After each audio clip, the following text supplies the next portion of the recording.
Let's have a Friday on FT Live. Scotty Braun, Erik Kratz, Fab Friday. Alonso? Am I reading the rundown correctly? Polar Bear? Yeah, baby. The most requested player over the past 3 months, I would say, unofficially for Foul Territory, is joining us, Todd Father. He's coming. He's coming on. The Polar Bear, baby. We'll talk about where he got that nickname. No. Nothing. We'll get into it. But, yeah, I can't wait to talk to him, man. We got some good stuff to talk about. Mets stuff about him, the adjustments he's made, and how he's on this prolific run again. The guy's an absolute beast, so I can't wait to get him on. I got to get an F-bomb, Kratzy. Out of Pete? Yeah. I bet you'll get. I'll set the over under at 3. Ooh. I think he's going to be nice. I'm going to go under. I'll go under. I'm going to go. I got 1. I think he'll give us 1. Agree? He could. He could. I don't know, man. I don't know. Todd knows him. Todd knows him well. He might go in the principal's office if he does. I'm not sure. So we got to be careful, man. Yeah, I don't want to get him in trouble. But from what I understand, Top Father, because you weren't on when we were breaking this down yesterday, and Buck said he doesn't want him saying, "Let's fucking go Mets." I think it's because he said in the ballpark on TV, and you hear it on the PA system. So there could be little tykes, and some people don't want to hear it. But I think on a show like this, where we do have the explicit rating on podcast, he can do what he wants.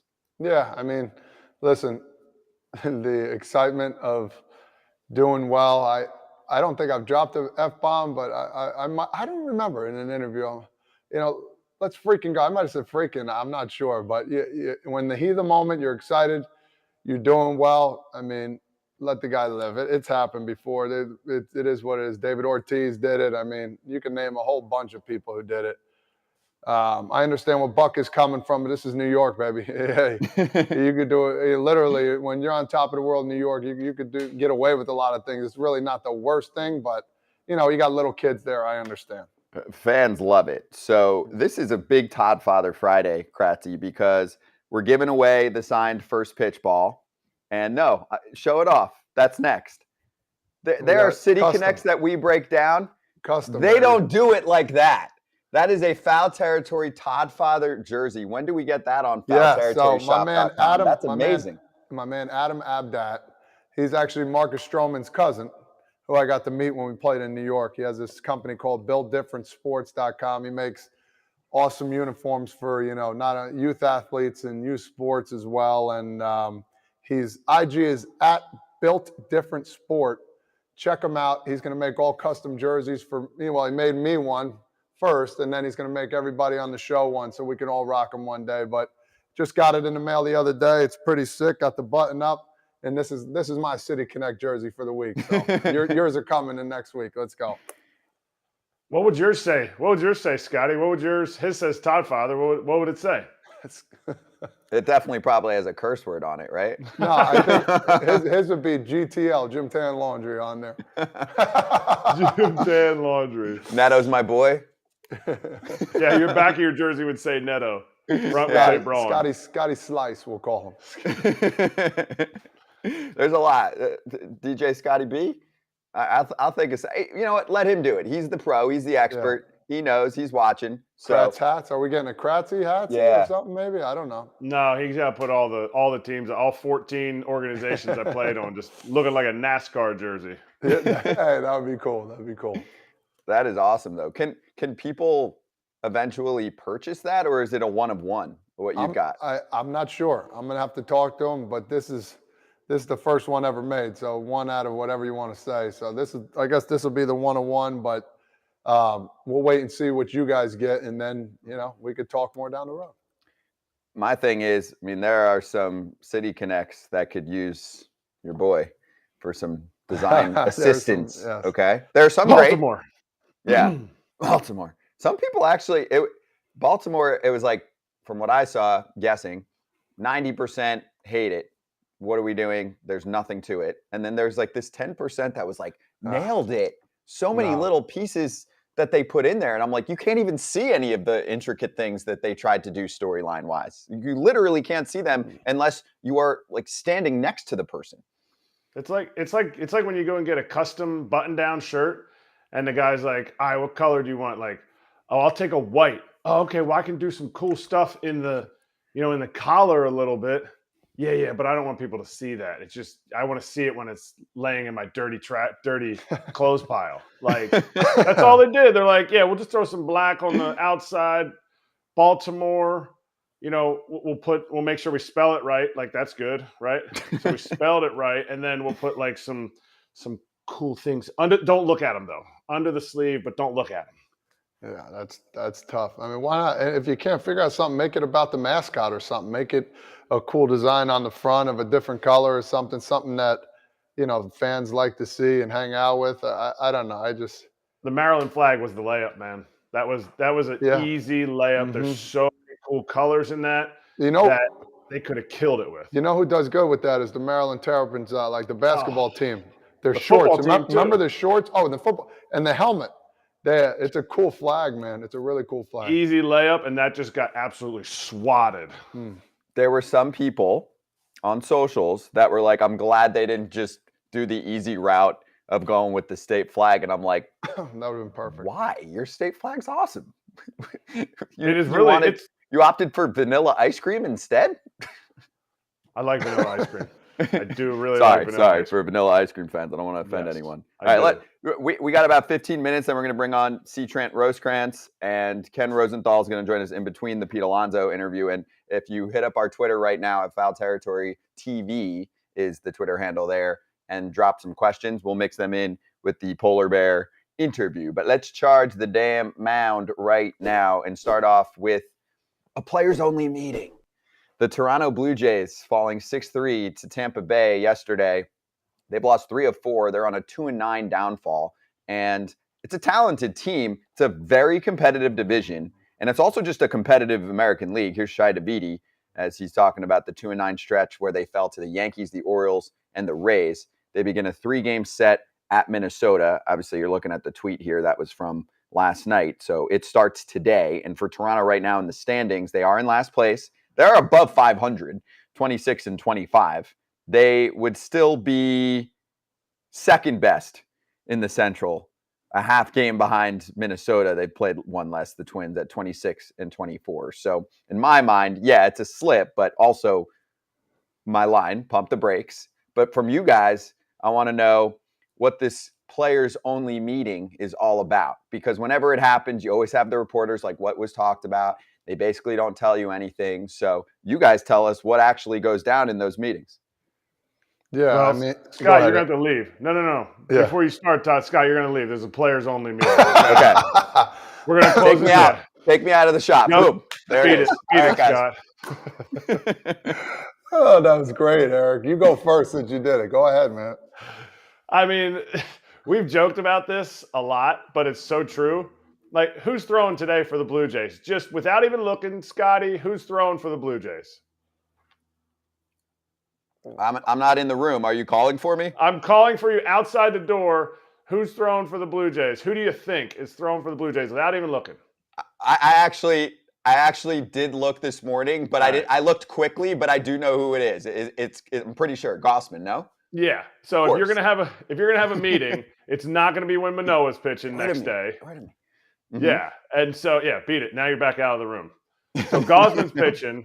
You're going to play a team that kind of like what you just said, Scotty, like, in the AL Central, they'd be in first. That's kind of like the dude that's like, oh, my exit velocity this year is so like, I'm averaging 94 exit velocity, but I can't buy any hits. Yeah, because you hit the ball on the ground. Like in this players meeting, whatever they talked about, I hope it was honesty, because there's some dudes that need to be called out because they're not playing up to par. And only those guys know what that is. I'm not even talking about looking at their stats. I'm talking about looking at what these guys can do and how it comes across in that meeting. My hope would be guys that are struggling, that are stars, are the ones that are stepping up. It's kind of hard when Vladimir Guerrero is sitting there going, guys, come on. You guys got to pick it up. It's like, well, Vladdy, like, we're not all going to hit, we're not all going to have a 930 OPS. Like, But if a guy that's struggling, like let's say Manoah steps up and says something, then it starts to hit a little bit more in those players' meetings. It starts to hit a little bit more when somebody blows a save and the closer steps up and says something. Like he's willing to say, I did something wrong or I didn't do well. Come on, guys. I need you guys to pick me up. And these meetings work. But again, they got Gausman going. Like they're not going on an opener day having a team meeting. No, and I think the biggest thing when you do have these team meetings is being accountable. Whoever's talking, not necessarily, you want to, if you're the leader, say like for me, when I first came up, Scott Rowland would get on the mic and be like, hey guys, and all of a sudden, I'm like, all right, hold on, let me get on my chair like this.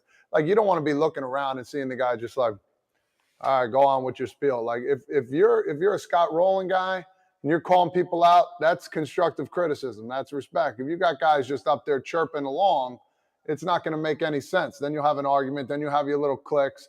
I've been a part of those where it's just like afterwards, the guy's like, can you believe this guy said that? Well, you got nothing out of that meeting. So now we're back to square one. So your focus is about being accountable. If you're talking, even if you're doing well, say, hey, man, I need to pick it up on this end as well. So-and-so. Let's go, man. You're a leadoff guy. Be the leadoff guy. If you're the reliever, I need 2 innings out of you of hard-fought innings. Let the defense play. You don't even necessarily need to call names out, but you gotta make sure everybody is held accountable. And a lot of the time, it's if you're having a bunch of them, it's a different story. It's a lot of eyewash. But when you have a leader and a guy that everybody looks up to, that's going to sit there and be like, you know what? If he's saying this, we got issues. Going 2-9 against the AL East, it's tough, man. It's going to be a hard division to crack, but it doesn't get any easier. You got the Twins coming up too. So, Scotty, you come on back in here. We're done. Hang on. Oh, the last thing, No, still just players. Still just players. I don't want Scotty to hear this part. Players only.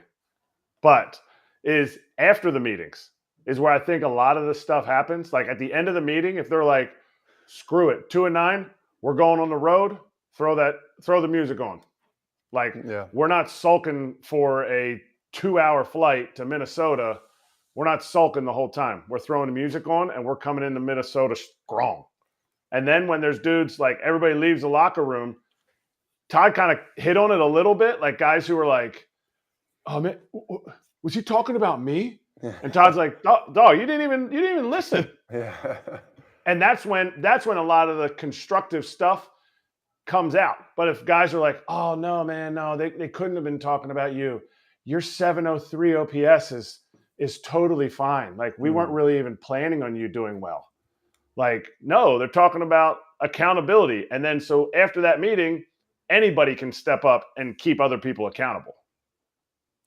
Exactly. Now Scott can come back in. Exactly. Oh, I'm allowed back? Awesome. Okay. You're allowed back. Wow. Our meeting's done. Open you can listen to our music. Hey. Okay, so I have a question. Is this team going to be okay if Alec Manoah keeps pitching like this? Because to me, that's by far the biggest problem with this team. He was my favorite pitcher last year. He was my preseason Cy Young pick. I know he didn't win, but he was pretty damn good. He was a 1 last year. He's not a 1 right now. And now we're 2 months in. Okay, slider's not the same. Command's not the same. No. You have 5 stolen bags against Tampa Bay yesterday. 3 innings, 3 hits, 5 hits. 3 innings, 5 runs, 4 earned, 5 walks, 6 Ks. ERA is still 5.5. And Eflin was great, even though I don't think he struck anyone out. 7 innings, 1 run, 6 hits, no strikeouts. But ground ball city, baby. What's going on here? Because it's been 2 months. He's not the same pitcher. Clearly, at all. Like this is not the same guy in a number of ways, right? And it's been written about a lot. And guys are going to make adjustments, but it hasn't happened. To me, that's the biggest problem because he's win day in the past. So here's my, culmination of what I think is going on. Like he came out hot. I still think he's a really good pitcher, and I still think he's going to do well. But it's something. There could be a couple different things. Maybe he put a little too much pressure on himself. Say, hey, I'm the number 1 dude. I'm top 5 pitcher in the league right now. I'm going to cruise through. Do I think that's what happened? No. Or on the other side, his slider's not really working right now. And I remember watching him playing the Yankees. He couldn't find that slider. So as a hitter, what am I going to focus on? I'm going to focus on number one. And number one to me is that fastball. You're going to throw a slider, I'm going to make you throw that slider 2 or 3 times for a strike until I can respect it again. And I think that second pitch or that equalizer that he has, it just hasn't been working this year. So for him, he's got to go back to the drawing board on that off-speed pitch, whether it's a sweeper or slider, I don't know what you call it. But once that's effective, I think that'll make the fastball even more effective, Erik. I mean, do you understand? You know what I'm saying? Like, as a catcher, you put down that slider, you're like, Jesus, I just hope he gets it over the plate or he makes a nasty pitch, and it just didn't happen. That's tough, too, because I thought they were going to actually put Danny Jansen back there last night to catch him. Kirk's been his guy the whole time. And, just seeing how Manoah interacts, I don't see him being ever throwing Kirk under the bus because they did so well last year. But you almost need maybe a fresh face back there. Not saying it's Kirk's fault, saying that you get in a rhythm with a guy and you're like, okay, I remember when we just busted out this nasty slider last year that he's going to paint down and away. And all of a sudden you're 2-0 and you're like, oh, crap. I caught a guy, ended up being a Hall of Famer, but the guy was I won't say who it was, but I'll say, it was Roy Halladay. It was towards the end of Roy Halladay's career. Chooch caught him all the time. 1, 2. And he ended up starting to struggle a little bit, and he had some injuries. He was fighting through some stuff. I'm not saying Manoah was fighting through that kind of stuff, but it was a guy that had so much success with the same catcher, and his stuff wasn't doing the same thing. And I remember thinking his cutter, just based on my eyes, what I was catching in 2012, I was like, it just doesn't quite seem like it's as sharp as it needs to be. The way it's getting hit, very good. The way it's getting location, all that stuff. And it's one of those things where I'm like, just change up the scenery. Let DJ get out there. DJ is a starting catcher. Yes, you have Alejandro Kirk. And it's not like Kirk's lighting up the world at the plate again this year. It might give him a break to go off and catch somebody else and let DJ get in there. And DJ sees it and sees that slider. It's like, man, we can't locate this slider, because that's the issue. He can't locate it. So he hangs it, or it's a ball. And then, like you said, it's old number one. Here we go. And dudes are teeing off. That's it. And you're a professional hitter at the end of the day. And we're all about making adjustments. One, we're all about trying to find ways to be the best hitter or pitcher we can be. And I'm going to take my chance. I'll leave it at that as the last thing I'll say. As a hitter, at the end of my career, I took a lot of chances. I had a lot of good hitting coaches. Chili Davis was unbelievable at finding, problems with pitchers. Like, hey, this is what he's doing. If you gave me 60%, he said, I'm 60% on what this guy's doing. I took it because the game was too darn hard. So for me now, I just eliminated his best pitch, his best secondary pitch. So I'm looking either out for a fastball, or I'm looking in until I get the 2 strikes. And if I get that pitch, those good hitters are going to hit it hard somewhere. Like I always say, if you know what's coming, you're going to at least hit it hard somewhere. And once he finds that sharpness, and that's what I kept saying, you made a good point. It's not as sharp. And I'll never say he's a bad pitcher, because he's a stud. The kid's an absolute stud. Yep. So for him, and you can see it too, he doesn't have that same kind of energy, that same kind of charisma a little bit, but they'll get it back. I mean, this is hitters make adjustments just like pitchers do. But it gets blown up more because all of a sudden the 1 through 9 hitters are hitting you instead of like the 1 through 3, and you're like, man, then there's a big problem. But yeah, once that sharpness and that edge comes back, I think he'll be just fine. Fact. Yeah, and he's great for the game. He's great for the game. I mean, often a straight shooter, mic'd up for the All-Star game last year. He's got swag. He'll fight the world. I remember when he first came up, there were a couple times where they were like, yo, just relax. We don't want to get in brawls with everybody. I know you can probably take almost everybody. He's a big dude. So we'll see how he does. I mean, I want him to succeed. And it could also be... Let's get to the Phillies and the Braves. Okay. Yeah. No, I was just going to say, it could also be what we talked about Julio, too. Maybe Manoah's taken on a lot more. You know, maybe he's he had that big stuff last year. If he takes too much on, maybe he's kind of getting away from his routine or whatever it is. There's so many things that can go into it. You never know. Phillies and Braves. Austin Riley hit 1 billion miles of home runs yesterday. And it was a fun game to watch. So far. Acuna had another day, not a homer, but 2 hits, 2 doubles, or 1 double, 2 stolen bags. He leads the National League in that category. Bryce went almost 450. Aside from the game being really fun to watch, how juiced are the baseballs? I mean, it's getting hot in there's Atlanta. 450 plus every night right now. There's 450 plus balls flying all over the place, which, we get that here and there, but the number's getting normalized. So I'm fine with it. I think it's fun. It's just always different. You're not fine with it, Kratzy. No, I just think this is a game. If you're going to say, hey, where's a game when you can see some 450 plus homers? I'm not real surprised that we don't have the distance on Alec Boems, but Bryce Harper, he's going to put it out there. Austin Riley is an absolute oso. He's a bear up there. I mean, that dude, he's been kind of struggling a little bit, but these 2 bombs that he hit, and in Atlanta, the humidity, I don't know if the humidity's rolled in or not yet, but it's starting to get hot. It's starting to get hot up here up north. Hot dogs are going to be flying. Hey, my biggest are the balls juiced? I thought you can't do that anymore. I thought that was the biggest thing. I don't know, man. Humidor. Yeah, I love seeing the balls fly that far. I got to be honest. The pitching is too damn good, man. You guys, the pitching is so nasty. To hit a ball that far off a guy throwing a ball that moves this much one way or another, up and down. I give praise to these guys, man. And if you could square it up just right and your timing's just right, there's nothing more prettier than that, in my opinion. And he hit a ball, 2 balls, almost 1,000 feet. I mean, oh my God, that's phenomenal. Almost 1,000 feet. The man we're about to have on, he can hit a ball. I don't even know if I can get to go out to second base and hit it from as far as he hits them. When you start talking about third deck and in Citi Field, this is.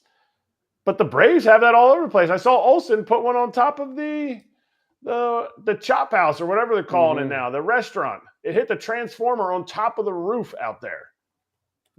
He's a 450 candidate. So yes, it's getting warm in Atlanta, but I don't think the balls are juiced. They want to. They could be. Who knows? Everybody's government TV will let you know. Crazy. What are you going to do? Hey, Kratzy, there's a question for you. Okay. How many games do you think it takes until sort of stale pitcher-catcher pairing becomes evident? Do the same issues have to recur, or is it almost always about location? That's a good question. It's not always about location. Sometimes it's stuff.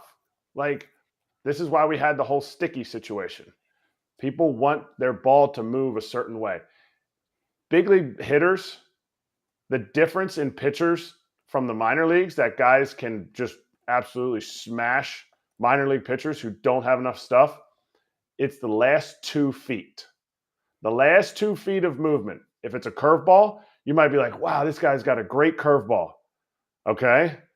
Nothing. I see it has a lot of break from the side, but that last little bit, Strider's fastball, the last 2 feet where the ball just goes, just explodes.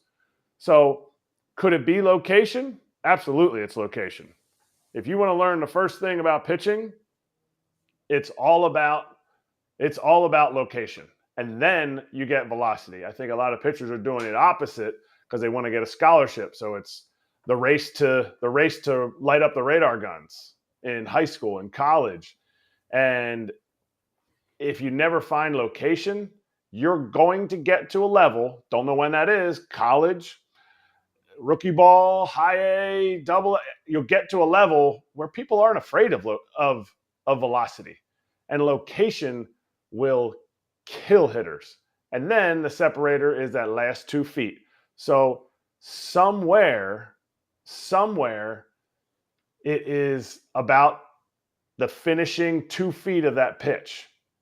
And hopefully they have some analytics that'll tell you, yeah, we're good to go with the analytics, and it's still spinning that way. Then all you got to worry about is location. Get a different vantage point. Get DJ back there. Help Manoah out. And the biggest thing is what I get out of what you're saying is make an adjustment. Like, that's the biggest thing I talked about earlier. Finding ways to make people better, whether it's putting a different person in.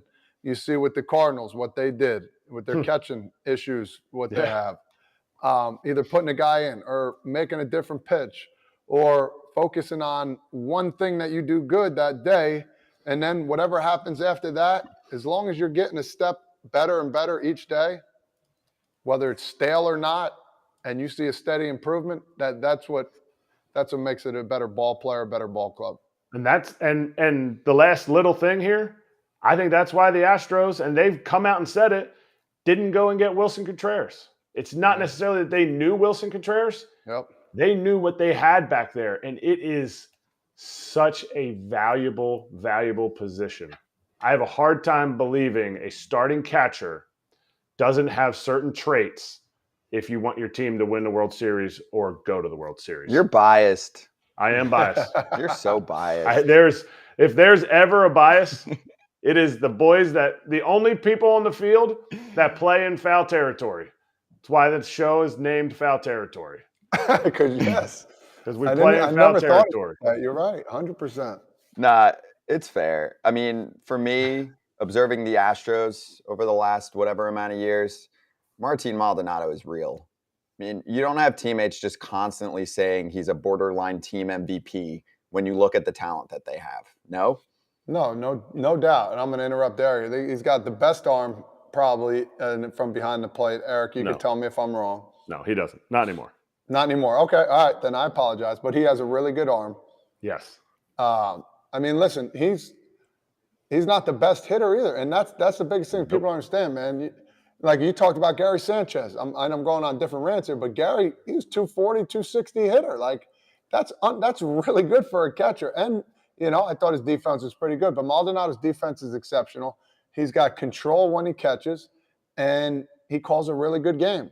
The only downfall I had against him, which I understood, I still couldn't hit it.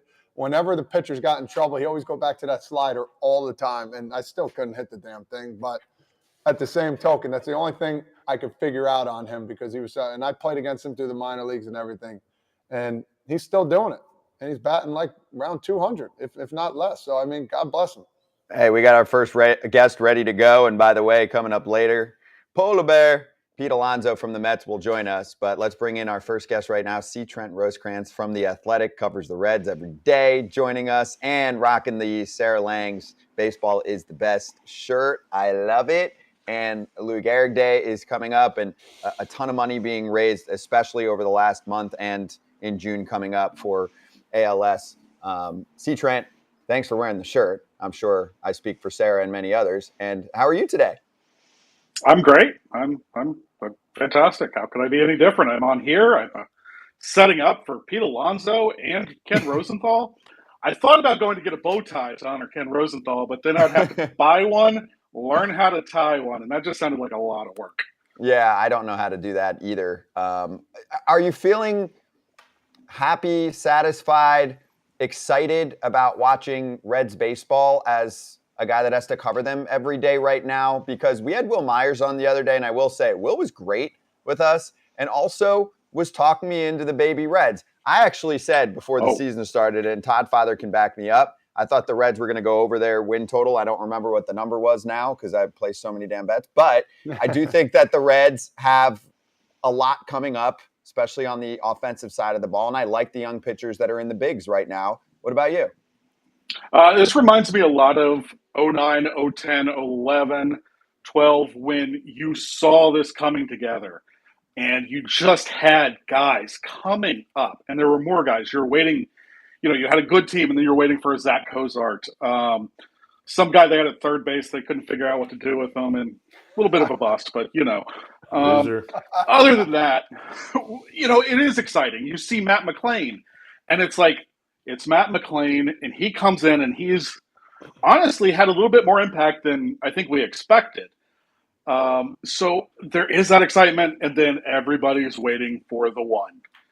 And that's Elly De La Cruz, who is just – it's fun just going to people who've seen him play and say, give me your Elly De La Cruz story, because everybody has stuff. I've probably seen him 12 times, and I have at least 15 things from just the 12 games that I've seen him in the minors. Hey, so first off, my question to you, I'm a huge Elly De La Cruz fan. Like, he's somebody now I'm starting to watch a little more. He's hitting balls over 116 mile an hour all the time. My question to you is, though, so remember when I played in 12, 13, 14, 15, we always had a plethora of veteran guys. Okay, Now my only problem is thinking about the Reds. Where are those besides Joey Votto, and he's in the last year of his contract? Who are they going to lean on? Because I know there's not many of them. Will Myers is there, but he's got a veteran. That's the question. But, one of the big things they did this year and this offseason that I thought was really important and leading to that is they fortified the most important position on the field and got two veteran catchers in Kurt Casale and Luke Maile, guys who know what they're doing. And I think you are seeing Jonathan India may still be young, but compared to the rest, he is the heartbeat of this team right now. Wow, that's interesting, because I'm a big believer in having, because when I came up, it was Scott Rowland, it was Johnny Gomes, it was Ludwig. Like, those guys took everybody under their wing. I'm not saying the Reds can't do it. I think they're going to be a really good team coming up, but I'm just worried about not having that veteran presence when it's like, all right, you got Elly De La Cruz, you got Matt McClain, India too as well, just to name a couple people, Barrero, all these guys. Okay, when they start struggling again, who are they going to lean on and talk? That's just in my opinion. I mean, but you do have Joey Votto there, and sure. I mean, you have a Hall of Famer, future Hall of Famer, and Joey is different than the Joey that you played with, Todd. He is a little bit more open than he was back in your day. He is really he's around the guys and he wants to be around them. And I don't know, man, there's just an excitement. You add like a Nick Senzel, who's been playing really well, especially once he got back to third base. There's these guys. There's a Jake Fraley, who's a little bit older, but not too old. He's 28. But you don't have the Scott Rowland. And again, Scott Rowland, Hall of Famer. We can say that, not future, Hall of Famer. And again, you know better than I do the impact that he had in 2009. And I think that's what's going to be interesting at the trade deadline, to see if they have another Scott Rowland move in them. Because you talk to Joey Votto, you talk to Jay Bruce, you talk to Todd Frazier, and they'll tell you just what Scott Rowland meant to that team and that generation. See, we have your tweet that you said about Elly De La Cruz. Okay, we're gonna read it here. Which one? 97 plate appearances this month. Elly De La Cruz has 20 strikeouts and 17 walks and been hit once. Plus 26 hits, 7 home runs, 7 doubles, and a triple. Now, you gave us stats, but you said everybody always asks, oh, what's your best Elly De La Cruz story? That's what I want to hear. We know this dude can rake. I want to hear the best story you got.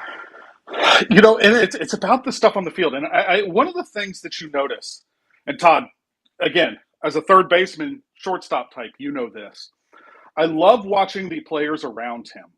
He has had to play shortstop with real shortstops like Matt McClain. And you watch them, it's not that they defer to them, they're okay with him. And they are fine sharing the spotlight, they know it. But if you want to go like on the field stories, I was in the Rocket City Trash Pandas, which is outside of Huntsville. It is 405 to center, 35-foot batter's eye. And he hit one that I swear was going up when it went over the batter's eye. They measured it at 495. It reminded me of Josh Hamilton, the one I saw in 07 in spring training at Bradenton when he hit it over the batter's eye in Bradenton, that I was just like, this guy's different. But I'll tell you, the last game I saw was in Louisville a week and a half ago. Elly walks, which is huge. That has been the knock on him.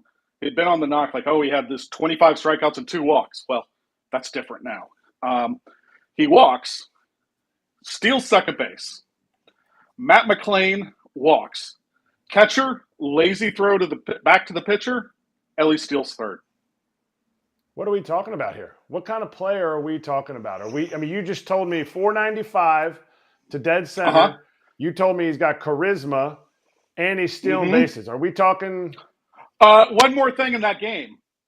He's playing third base, 100-mile-an-hour throw. So who are we talking? I hate when people say Elly De La comparisons. Cruz. We're talking Elly De La Cruz. The other part is when you talk to his teammates, he loves the game and he has a incredibly high baseball IQ. Who is he? Who is he compared Elly to? De La Cruz. Elly De La Cruz. Or Superman. You want to say Superman? Okay. You know what? The one guy I can kind of think of is one of his biggest fans who has said all that to me, who wore the same number for the Reds that Elly's going to wear. 44. Eric Davis. Wow. Wow. I love that. Wow. That's awesome. Some big shoes to I mean, fill. it's But funny. hey, Like listen, Eric name. Davis, I think there are probably people who don't remember Eric Davis like some of us do. Yeah. I will say, yesterday I'm sitting at the dining room table with Barry Larkin, and he was telling the story about when the Reds were talking about maybe drafting Derek Jeter, and they said, "Hey, would you be okay if he was shortstop?" Barry said, "If he's better than me, yeah." And we're like, "Well, where would you?" Well, A, I don't think he would have been, but B said, "Hey, where would you have gone?" And somebody goes, "Would you have gone to center?" And he's like, "Over Eric? No."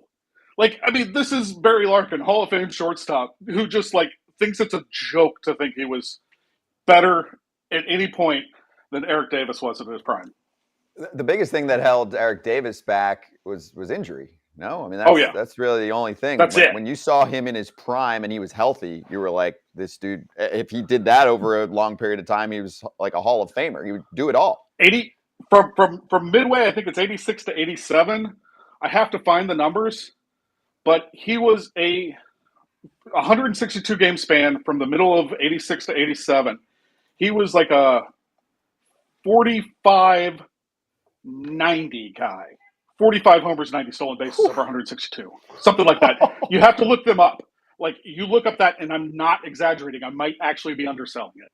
Jeez. Okay, so the follow-up here is from Davis in our YouTube chat. He goes, did Trent give an ETA on Elly?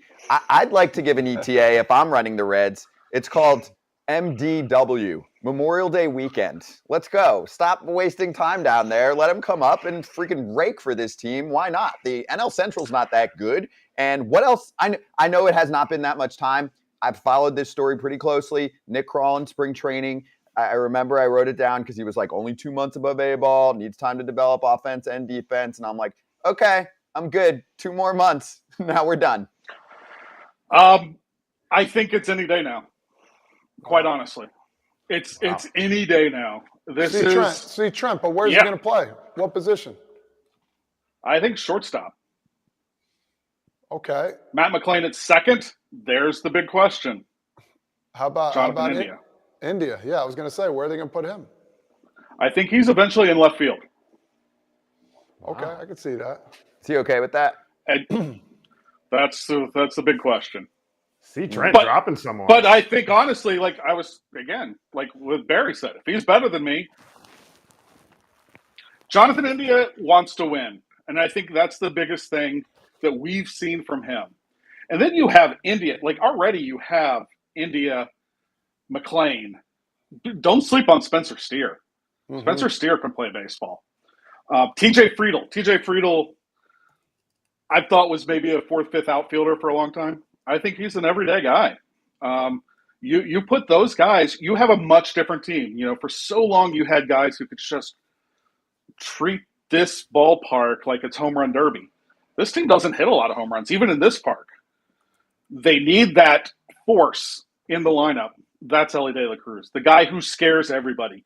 He scares everybody every time when he walks off the bus to when he gets back on the bus. Elly De La Cruz scares the other team. How soon is this Reds team going to be in the playoffs? I'm not going to ask you World Series because that's an easy out for writers.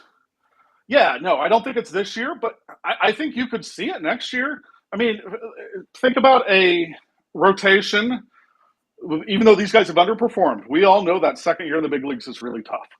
But just the talent alone of Hunter Green, Nick Lodolo, Graham Ashcraft, throw Andrew Abbott in there, another guy who could be up anytime.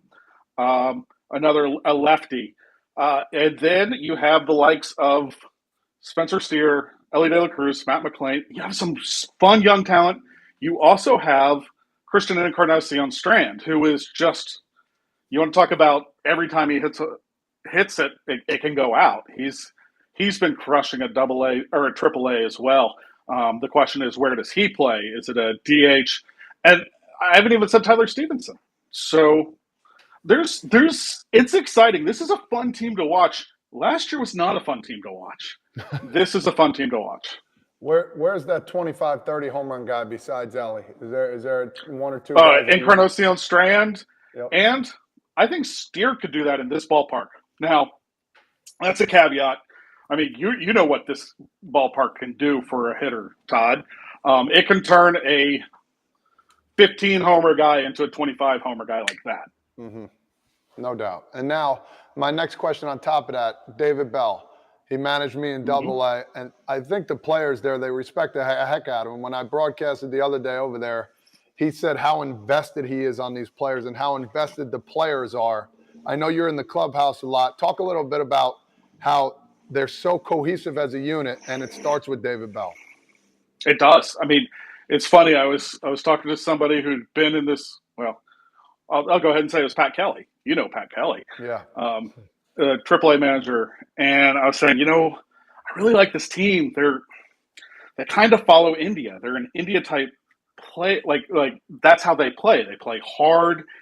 They play all out. You watch these guys sprint from home to first. And he was like, and I was like, it just reminds me of India. And he goes, it's kind of like David Bell. And I was like, oh yeah, it's quiet. They're not all that showy, but when the flip switches, they're on you. And I had we used to have a joke that like in spring training's long and you get to know everybody and you're talking all the time. And our standard line every spring, I think we've done this since 2010, is, okay, brawl breaks out. Who do you want on your shoulder? Who do you want leading with you? Now, 2010, Todd, you know who that was. That was easy. Yeah. Like Johnny Gomes. Yeah. So that's where this all started. And I was talking to one of the players, and they're like, I wouldn't mess with David. They like that. They love that. Yeah, and he's, like I tell people all the time, he's the greatest dude. He's the nicest person you'll ever meet.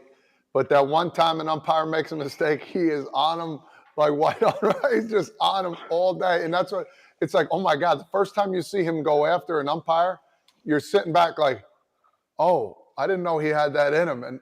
And that's what, as a player, I'm like, that's the guy I want to go to battle with right there. You know what I mean? It's unbelievable. When they hired him, I called Zach Cozart. And Zach said, Trent, I'll tell you one thing. You will always know that David has your back. And as a player, that's the number one thing you ask for. I think there are 26 guys in there who think that David has their back. So what's the deal with Votto playing-wise? He is doing stuff on the field. He is not out on a rehab assignment yet. That could be imminent. I don't know. It's I'll go back to what I always say about Joey. You can tell me anything about Joey and I'll believe it. You could tell me he's back tomorrow. Sure. You could tell me he's not back. That's a little harder to believe, but it's possible. You're saying he could be done? I mean, he's on the comeback trail, right? They haven't revealed much. I don't Like, think has he spoken to the media done. recently? Yeah, I've talked to him the other day, and he said he's feeling so much better. When he is on a rehab assignment, I think that's going to be more of a final test for Joey than anything. He's not going on that rehab assignment to strike out 25 times and 45 at-bats or whatever he did the first time. He's going to go because he knows he's ready. Lastly, do you think this could be it for him based on just some of the injury struggles that he's gone through, and this is the end of the contract? Yeah. I mean, it could be, and I don't want that. I don't think anybody wants to see that. But he's going to be 40 later this season. Yeah. He was a veteran when Todd was there. Yeah. Todd's an all-star. Where's Todd now? Crushing it. He's got the Todd Father Foul Territory jersey that Joey Votto might be wearing next year with us. Yeah. I don't know that you guys can afford that. Hey, Good to know. Hey, we got Steve Cohen payroll going here. You can afford me. I'm coming on free. Well, you were great. See, Trent, awesome catching up with you. Appreciate it. And again, you can see the baseball is the best shirt that he's got. You can order that if you Google it online. Boom, there it is for all of our friends. Sarah Langs and Mandy Bell who put that together. See, Trent, great to see you. We'll talk soon, man. See you guys. See you. All right, Todd Father. So on the topic of the Reds, one of the reasons why we wanted to give this team some extra love, in addition to kind of previewing that Elly De La Cruz is on his way, is you're holding something that you're about to send out in the mail. Yes. Excuse me. Again, the 2023 opening day ball inscripted on the side. Where are we at? On this side. It says 2023 opening day first pitch, which I threw a strike, which you guys already know, right down Broadway.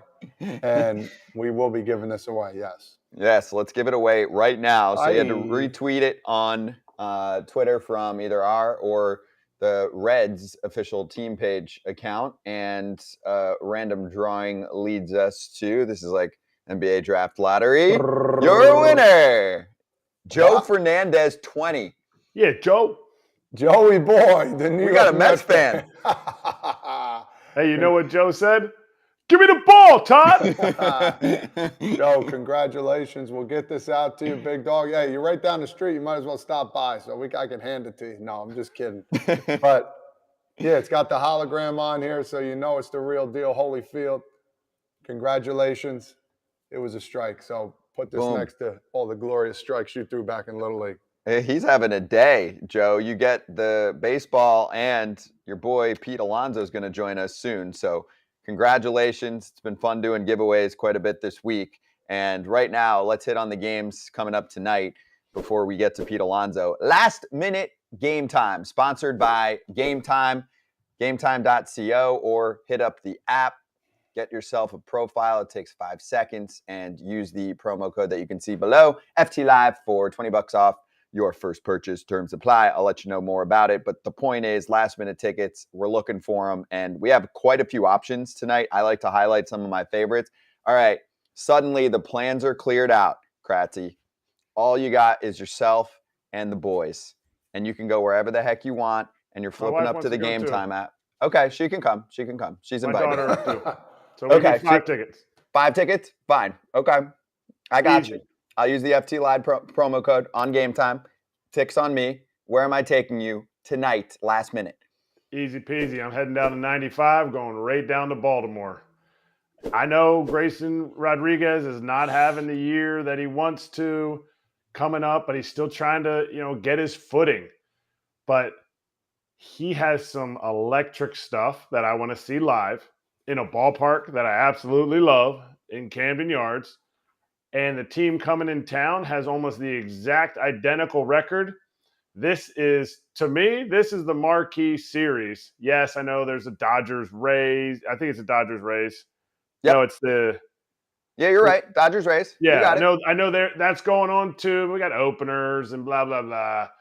I want to see Texas and Baltimore, 2 teams that I have high on my power ranking right now. And it's going to be a beautiful night in Camden Yards, which is an unbelievable ballpark. So that's where I'm headed. I'm with you, man. I'll take you. And you're right. I mean, in the AL, it's the Rays and then Texas and Baltimore are 2 and 3 there. So it's a great matchup of 2 teams that are surprising people. Todd, Father, where are you going tonight? You know where I'm headed. Come on. I'm going right through on the Parkway. I'm going right straight through the Turnpike. I'm going to hit up the GW Bridge. 10 minutes past the GW, I'm in the boogie down. I'm going to Yankee Stadium, baby. I love going there for 1. For 2, you got the Padres in town with all the big guns they got. And you got this young rookie coming up in Randy Vasquez with the Yankees. I want to see what he's all about. He's having a pretty good year. Yankees are trying something new. Well, actually, they need a pitcher because of the Domingo Germán thing. So I'm going over there. We'll see what Bogarts can do. We'll see what Tatis can do. These guys, it's going to be a great game.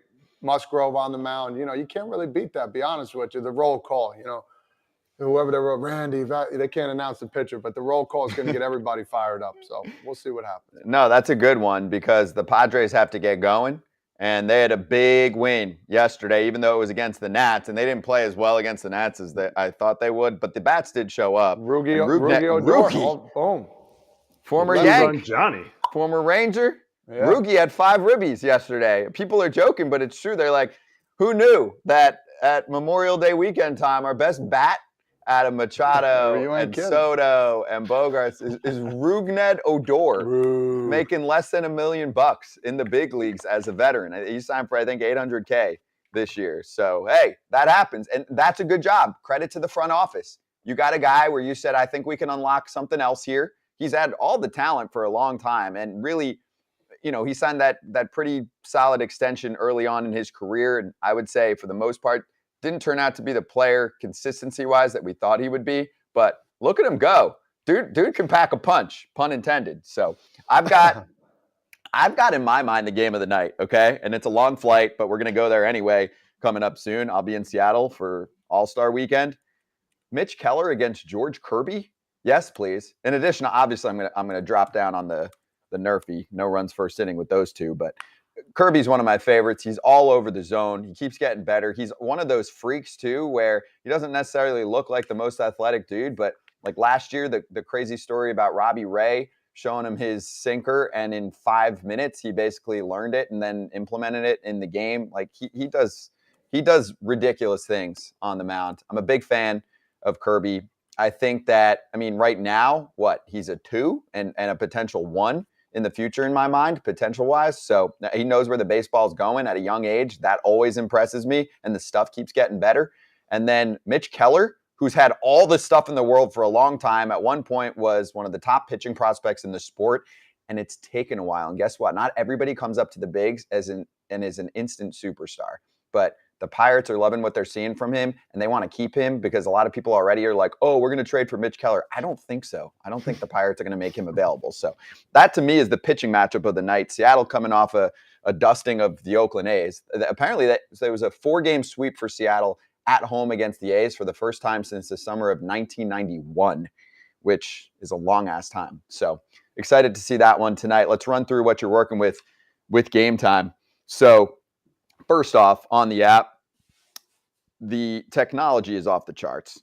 360 view of your seats. So if you hit up the app, download it if you don't have it, create an account, go with FT Live on the promo code, and then when you're picking out your seats, you can move the phone and it's showing you the exact view of your seats. Lowest price guarantee. There's event cancellation protection. They do it much better than the rest out there. Flash deals, last minute tickets. It is the spot for last minute ticket deals. That's why we talk about the game that we want to hit for the day with those flash deals. And the Game Time guarantee means you get the best price. You find tickets in the same section in the same row for less somewhere else, Game Time will credit you 110% of the difference. They are challenging you. They're like, you're not going to find anything less than right here. And also, if you're going through tough times, you lose your job, you bought tickets already, you send them your proof of unemployment, they give you your money back. They are for the people, okay? Snag the tickets without the stress with Game Time.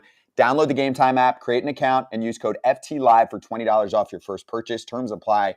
Create the account, redeem the code. It's FT Live, $20 off. Be part of the fam. Download Game Time today. Last-minute tickets, lowest price guaranteed. We do have a question, too, based off this little seg that we like to do. New country songs. Where do ex-players like to sit at games? It's a great question. At an MLB game or my kids' game? Because my kids' game is down the left field line. Both. Hey, I'm an outfield guy. I like to be like either right to the right or left to center field. But if I'm at that's such a good answer, Eric. I love that. But if I'm at a major league game, I want to be in a box seat somewhere. I like right behind home plate. I like it. Dude, when I finally did a broadcast the other day, I don't want to sit anywhere else. Right behind home plate in a box seat. There's, to me, in my opinion, nothing sexier or greater to watch a game than sitting right there. You can see everything.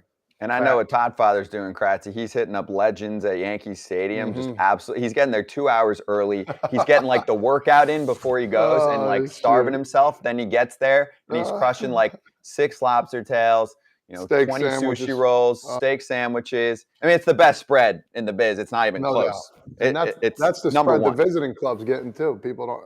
We've talked about that before. The best spread you'll ever get. Yeah, but fans can get it. That's the crazy part too. I mean, obviously, you got to find. Hey, Game Time's got it. You got to find the price is right for you, but it's worth the price. You're gonna see Todd at a Yankees game right behind home plate like this. He's not licking Cheeto dust off his fingers either. Nummy. He's finishing up that aioli on top of his crab cake that he just got. No, but I'm the same way. Like we went to playoffs last year when the Phillies played the Braves, and they were like, you want this seat, terrace over here? I was like, I don't care how high it is. I want to be behind home plate. You can see the entire field. Whether you're down first row, I want to be behind home plate. If you're up top, behind home plate. You can see how everybody's moving, and if the team is flowing in good rhythm, that's where it's at for me. But I watch the game from there. To me, the outfield is more like it's a fan experience. Like I'm out there with the guys, like out there chumming it up. A lot of people in the outfield, they like high five each other. Like I like when fans high five each other, and that's more like an outfield thing. That you got to get prepared for that too as well. If you're going to be in the outfield, it's like a preparation before. Like if you're with your kids, hey, this is what we need to do. Stick with me here. We're going to be in the outfield. You better scream somebody's name when they're doing roll call. I think that's one. I've done that twice. I think it's a really cool experience. That's Scott, cool. You get out there, you got to be careful. Your arms are too big. Those guys are like, yo, muscles marinara, move over. No. Yeah, but you've been out there. There's plenty of meatheads out there that can, pick me up like shrimp cocktail and flip me. I was just busted chops. Yeah. Oh my, I'm nothing out there. Are you kidding me? The bleachers at Yankee Stadium in the playoffs. I'm gonna save the story until Tommy Kahnle comes on, but there is no I'm not gonna say anything else, but there is no place like it besides maybe like Chavez Ravine, because you kind of got your Aaron Judge eyes on. You're always kind of like looking over there, making sure everybody's cool. Like just be cool in the bleachers out at Chavez Ravine, like Dodger Stadium, man. Like chill out. But nothing like it in Yankee Stadium in the playoffs. Wait for that Tommy Kahnle story. Oh yes. All right, I got to show you something from last night. Gino Suarez in the A's game. This coming from Lookout Landing post game. So Scott Service, Skipper, said that Eugenio Suarez was using the bathroom when the A's brought in Garrett Acton, who the team has never faced. Julio Rodriguez swung at the first pitch. Jared Kelenic was intentionally walked immediately, 4 fingers, all right? So 5 seconds later, Gino Suarez is up, and he had to face Acton knowing absolutely nothing about him because he was in the bathroom, and by the time he comes back, he's like, who? What? And just throw him in there. So you guys ever been there before? Oh, yeah. Oh, yeah, man. You got to drop a dookie down there. What are you going to do? I mean, listen, what are you supposed to do? You got to go to the bathroom. I think it's funny. Oh, he never seen the guy pitch it. It's like they act like the guy's never gotten a batter's box and never hit a ball off a guy he's never seen before. So what? Get up there and that's the funny part to me. The serious part is making sure that he washed his hands and make sure everything's good down there. So, yeah, you got to go. You got to go. no, I guess I'm speculating because I might be wrong, but that's the only thing I can think about what really happened. Because usually, if you got to take a tinkle, it takes about a minute and you get the heck out there.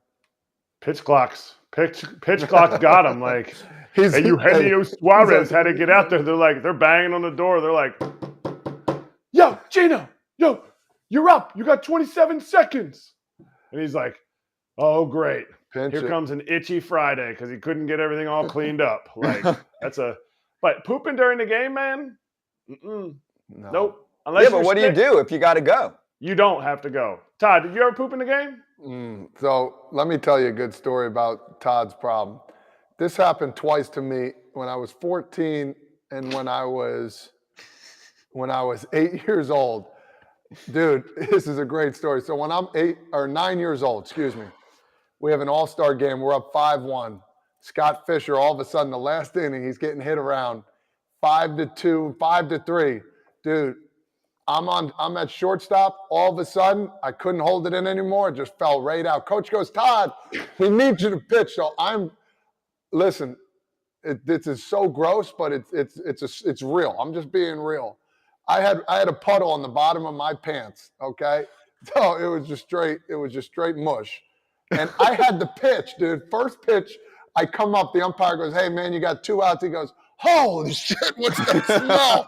I said, at 9 years old, I thought quick. I'm like, yeah, man. I just walked up here, and by the way, my pants are filled with just garbage. Next thing you know, first pitch, base clearing triple. We're down 6-5. Get the next guy out. I ran right to the porta john. My dad goes, "You all right?" I said, "Dad, my underwear is gone. I'm wearing these pants, but when I get in the car, please have something for me," because it was so bad. It was just so bad. It gives me nightmares. And then it almost happened again. And thank God, Mrs. Kastner, the wife's husband that was the coach, had grapes. I don't know why. She said, "Eat these grapes. It'll stop you." So I ate grapes and I had to get taken out of the game the second time. It was just so bad. Wow, this is just a perfect way to bring in our next guest on FT Live. Polar Bears ready for it. Hey. And I think he heard all of it. Just beautiful timing. Pete Alonso joining us. Pete, I actually had a story like that this year, funny enough. Yes, go ahead, please. Go on. So, I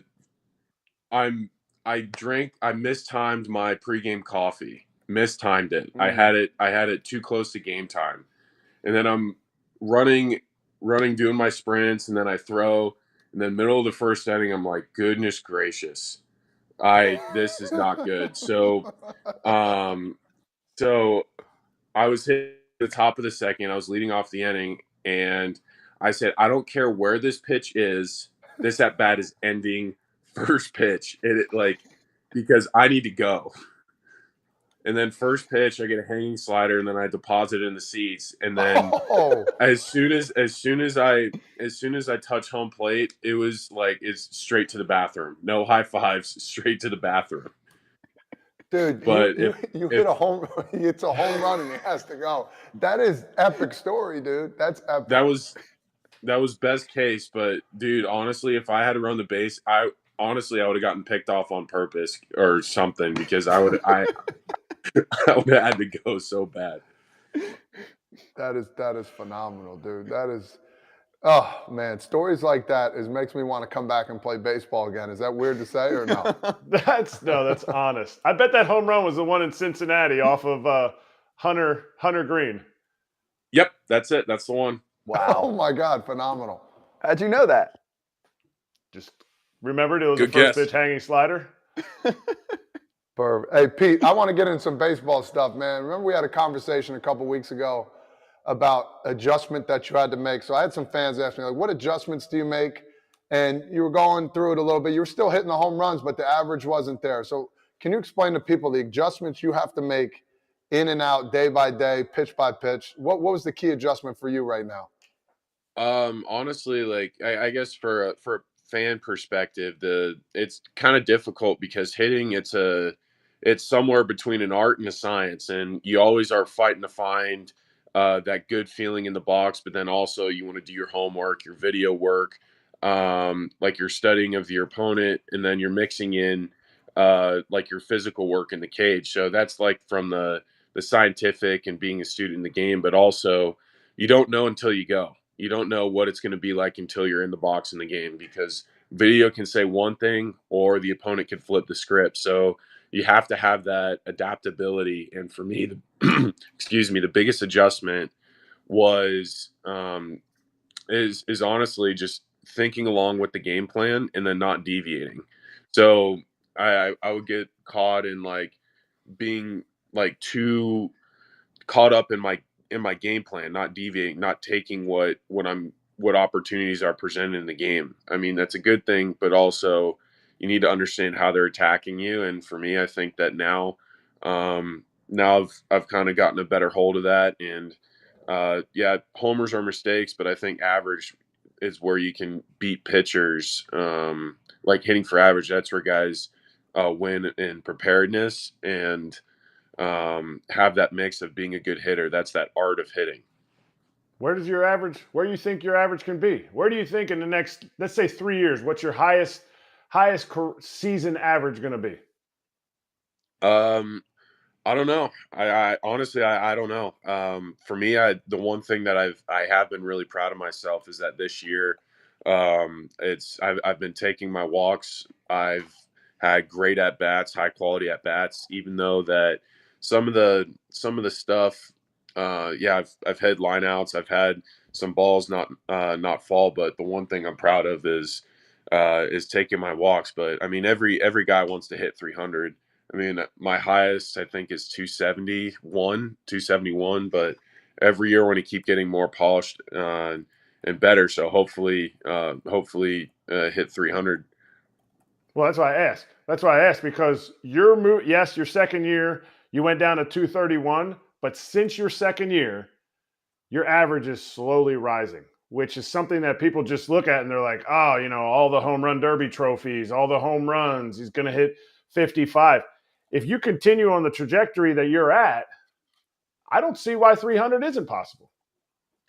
I appreciate that. And then also too, yeah, 2020, it was a COVID year, and you don't have the full 162 game season to really navigate through. And if you're not hot for a certain amount of time, you just got to roll with it and do the best you can. And for me, I think that having 162 games and really, I think having a good offensive season, it's more of a journey, and you just have to make adjustments and figure it out at certain points along the way. I think you bring up a really good point about a journey, because if you focus on what you're doing right now and not through the long haul, I think that's the biggest problem that some guys have, especially me. Sometimes I was like, God almighty, I'm one for my last 15 when you're going to get 500 more at bat. So that's the other thing. But I want to shift focused about, you went to the principal's office the other day. I heard about the, LFGM, man. I want to get involved with that. Is Buck Showalter, is he still mad at you for all that stuff? He was never mad. I think I actually asked him about it. He's like, Pete, you know how certain people are twisting my words around. So, I mean, that's what it is. But I mean, for him, he said that, yeah, I'm sure he regretted it, but it's not like he was mad or scolding me about it. But I think when people kind of write a secondary story, his words definitely get twisted a little bit. But he's like, listen, everyone does stuff that they regret, but also too, if the dugout in the locker room was mic 24/7, then you would need all sorts of bleeps. But bleeps, we don't have bleeps on this show. What does LFGM mean? Let's fucking go Mets. That's what it means. Let's go. Let's go. Yes, we're allowed on this show. We're digital. So I love that. Mets fans Perfect. love it. They rally behind it. So Pete, we gotta love it. Let me ask you about yesterday too at Wrigley. So you did something no one else does as a righty with the wind coming in too, right? Because I wasn't there, but that's what I heard. And you go way opposite field. Beautiful chart from Anthony DeComo, who covers the team every day. You see your baseball? Mm-hmm. Yeah. That's a right field homer. You feel good about that one? No, I feel great about it. Got something out over the plate, and I was able to capitalize in a pretty big opportunity for us because a lot of people think that like your starting pitchings can save bullpens, but when you have an offensive barrage like we did yesterday, that saved bullpens as well. And the fellas down there really appreciated it. Do you text Judge? Are you guys on a text basis where you're like, because you got 19 right now, hey dude, I'm coming for you? No, I mean we text every once in a while, but we're not like competitive with that nature. We don't go back and forth like that. Maybe if we were teammates. Okay, fair. That would be something. I want to ask you also about Wrigley the other day, the Stroman saga the other day, him going a little crazy, looking at the dugout, pumping his chest a little bit. You know how he played. We both play with him with the Mets. He shows his emotion, his energy. And then there was a quote that came out. Somebody said something about, Stroman pretty much being Stroman. So I'm just curious about what you guys thought about that, if there's anything else going on there. Listen, if you throw 8 innings, 2 runs, and you under 100 pitches, you celebrate however you want. Like, don't like it, play better. Like, we should have if we didn't want him to celebrate, we should have put more runs up on the board. But you know what? He threw the ball extremely well. He was nipping corners and he was making pitches when he needed to. So he had a great performance. And honestly, I think do you know who said that, or do you know who wrote the article about the unnamed Met? Mesmerized, I think it was, like a blog site. No, I think there's one of the reporters said it was, it, it was but one I of don't. I forget his So name. I don't know, but I think it was fake news. I think it's a fake source. Oh, There you go. It might have been. It might have been. I think the reporter was just trying to stir the pot. An unnamed source. He should have named him if it was real. Yeah, exactly. That's what I'm saying. Like, Kind of weak.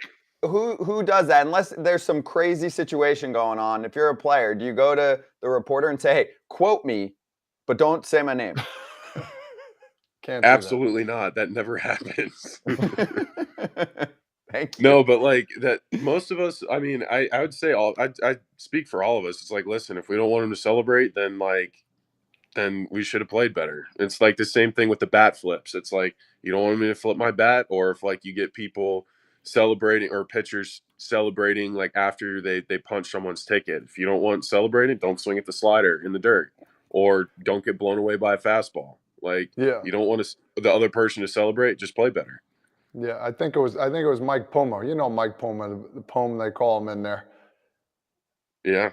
Yeah, you know how these reporters are. So, you understand. I tried teaching you when you first came up. You take for granted. You just take it for the grain of salt and move on. That's it. That's actually 100%. What I wanted to ask you. I wanted to ask you, how are you a guy who's been in the spotlight in New York, and like you've been void of drama? Like, are you Jeter? Are you are you taking because how do you stay out of that, and how do you help these hopefully barrage of rookies that are coming up here with Vientos and Alvarez and some of the other guys that are still coming? Beatty's there. Well, I mean, these guys, I mean, they're first of all, they're pros. Like they're pros. They love the game and they work hard. And from what I see, they're good dudes. And I mean, for me, it's just I just mind my business. I work hard, I play hard, and I do what I can. And I try and spread positivity, be a good friend and a teammate. That's I mean, as a ball player, that's all I want to do professionally. I just want to play well and have a good impact on others. All right. Now, Todd wanted to take this next thing because we don't want you to get led. How did you get your name, the Polar Bear? Todd just talking trash in spring training, but like in a good fun way. Yeah. So I mean, yeah, Todd. I was blessed to have in my second big league spring training. So I had Mr. Robinson Cano on one side, and then on the other side it was T. Frage. So I was really lucky to have to have some high quality veterans and kind of like explain certain things. And I was just coming off of a really serious conversation with Robbie, and then Todd comes in hot. He's like, God damn it, like move over, polar bear, like you big old bear. Like I don't know. It's just like in the corner, just I was just like, all right, I'm one of the guys now. All right, sweet. I have a nickname. And it just stuck. It's a beautiful nickname. It's something. I've still never gotten my cut for the shirts or anything, but hey, I'm not mad. It's okay. It happens. But I'm willing to do your podcast whenever. So there you go. All right, boom. perfect. That's the trade. That's the trade-off, Top Father. Hey, that's a good trade-off. But for real, hey, I know you're leading the league in home runs. Home run derby. Are we thinking about doing that again this year? Is that a possibility? Well, they haven't invited me yet, so stop. TBD. You send out the invites. You don't need an invite. You No, can literally just text and say, "Hey, I'm in." I need an invite. I can't just show up uninvited. Show up. They need to invite me. Who does it? Do you get the phone call from someone specifically at the league? Is it like a Banez or one of those guys? Yeah, so typically it's somebody from the league that calls either me or my agent. But that's typically how it goes. But the first 2 times, my agent, all 3 times, my agent said, "Hey, the league called, you're invited." So, once I get invited, then I'll make that decision. But right now, I'm just focused on taking it day to day, one step at a time, one pitch at a time. Now, thinking along those lines, you're taking, I might not go, I might go. I know what's in your mind right now, but where do you see the Mets at the end of the year, man? Because it seems like it's up and down. You get hot, and then all of a sudden there's a little slower start. Where do you see you guys finishing at the end of the year? I mean, hopefully holding up a World Series trophy. I feel like last year we kind of got caught up in trying to win the division. I mean, obviously that's a great goal, but I feel like that we put like almost too much emphasis and energy into that, not appreciate what we were doing. And the goal, the end of the year goal is to win the World Series. And that's it. And I feel like for us, like we were so hyper focused on winning the division that we lost sight of the end goal. And for us, like we were playing a little late. Like there was one week that I always draw back to. This one homestand, it was just a tough homestand. We got swept by the Cubs at home, and then we lost 2 out of 3 from the Nationals. A lot of people say, "Oh, getting swept by Atlanta, like, yeah, that hurts, obviously." But I feel like if we would have just took one more game, avoid getting swept. Then also there was a game. I mean, there's games all throughout years where you can just all throughout the year where you can just like, man, if one pitch went this way or that way, we would have ran away with the division. But I mean, the season is just a culmination of so many different things. And I feel like for us, do whatever we have to do, either win the division or wild card, get to October, get to the postseason, do damage. That's the biggest thing. Hold up the trophy. Doesn't matter how you get in, it matters how you finish. Exactly.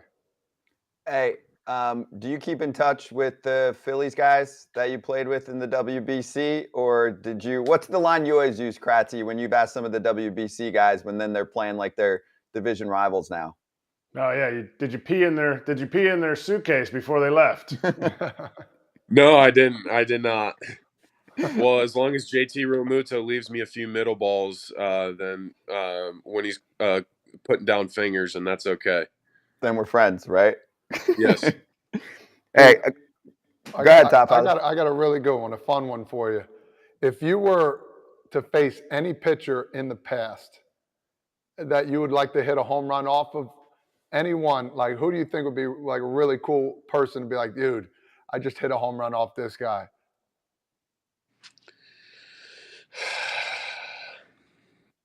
Probably Pedro. Oh yeah, Pedro. Probably sure. Pedro. Mm-hmm. I was gonna say Babe Ruth in his prime back in the day. Babe, you throw that little slurpy thing up there, I'm going crank on you. I would say Babe Ruth. Babe Ruth. I mean, he's probably throwing 84 like dumpy little cutters. Hey, and he'd strike you out every single time because you don't like those things. I love those things. Oh, that's great, man. That's great. Hey, we got a lot of questions coming in from fans with the same vibe of routine. What are you doing pre, post, daily routine, the whole deal? So, like, just give me today, right? Aside from having to do your obligation to Todd Father for the Polar Bear nickname, take me from wake up through the end of the night. Yeah, so woke up and already looked through the bullpen, but when I get to the yard, I'm gonna kind of take a little bit of the deep dive into the starter. Basically, it's just knowing. For me, I just want to have a good. For me, I'm a visual learner. I want to have a good kind of background on who I'm facing on the day or could be facing. Sometimes I'll look at okay, like this guy threw 2 or 3 days in a row. He may not be available today. So I always take certain things like, okay, in a leverage situation, this is so I'm always running through game situations in my head. So I'm always prepared. So by the time I get to the on deck circle, I'm done. I don't need to think about anything. It's just executing a game plan. And then I'll probably eat, go to the yard, probably about 2:30, and from there activate, go to the cage, then take some ground balls and BP and hot tub, cold tub, hot tub, cold tub, and then roll it right in the game. That's pretty ballsy there. Hot tub, cold. Like the cold tub for me, I was always the hot guy, as you remember. The cold tub, I mean, every Yeah. once in a while, but that hot tub, it had to be nice and steamy. I didn't want anybody around me. Leave me alone. But that's just my old things back in the day. Well, now I'm worried about your story with the, as the 9-year-old, I'm worried about sharing the hot tub. Well, that's true too. Pete, who was your favorite player? Who was your idol growing up, man, as a baseball player? Let the fans know. I mean, for me, it's like as a kid, like growing up, like, I mean, I loved like late 90s, early 2000s figures. So for me, like I loved watching Mark McGwire, Mike Piazza. Those for me, it's super easy because for me, I always played first base. Loved watching those guys, and then as I got older, like high school, college, really loved watching Paul Goldschmidt. And for me, it's like, man, like seeing guys like with my body type and say, okay, or similar skill set. All right, right, first baseman, play great defense, run the base as well, hit for average and power. And for me, like that's who I want to emulate. And then obviously Mike was a catcher, but still like offensively just a huge force. So for me, like those are those guys. Those three guys are my favorite players.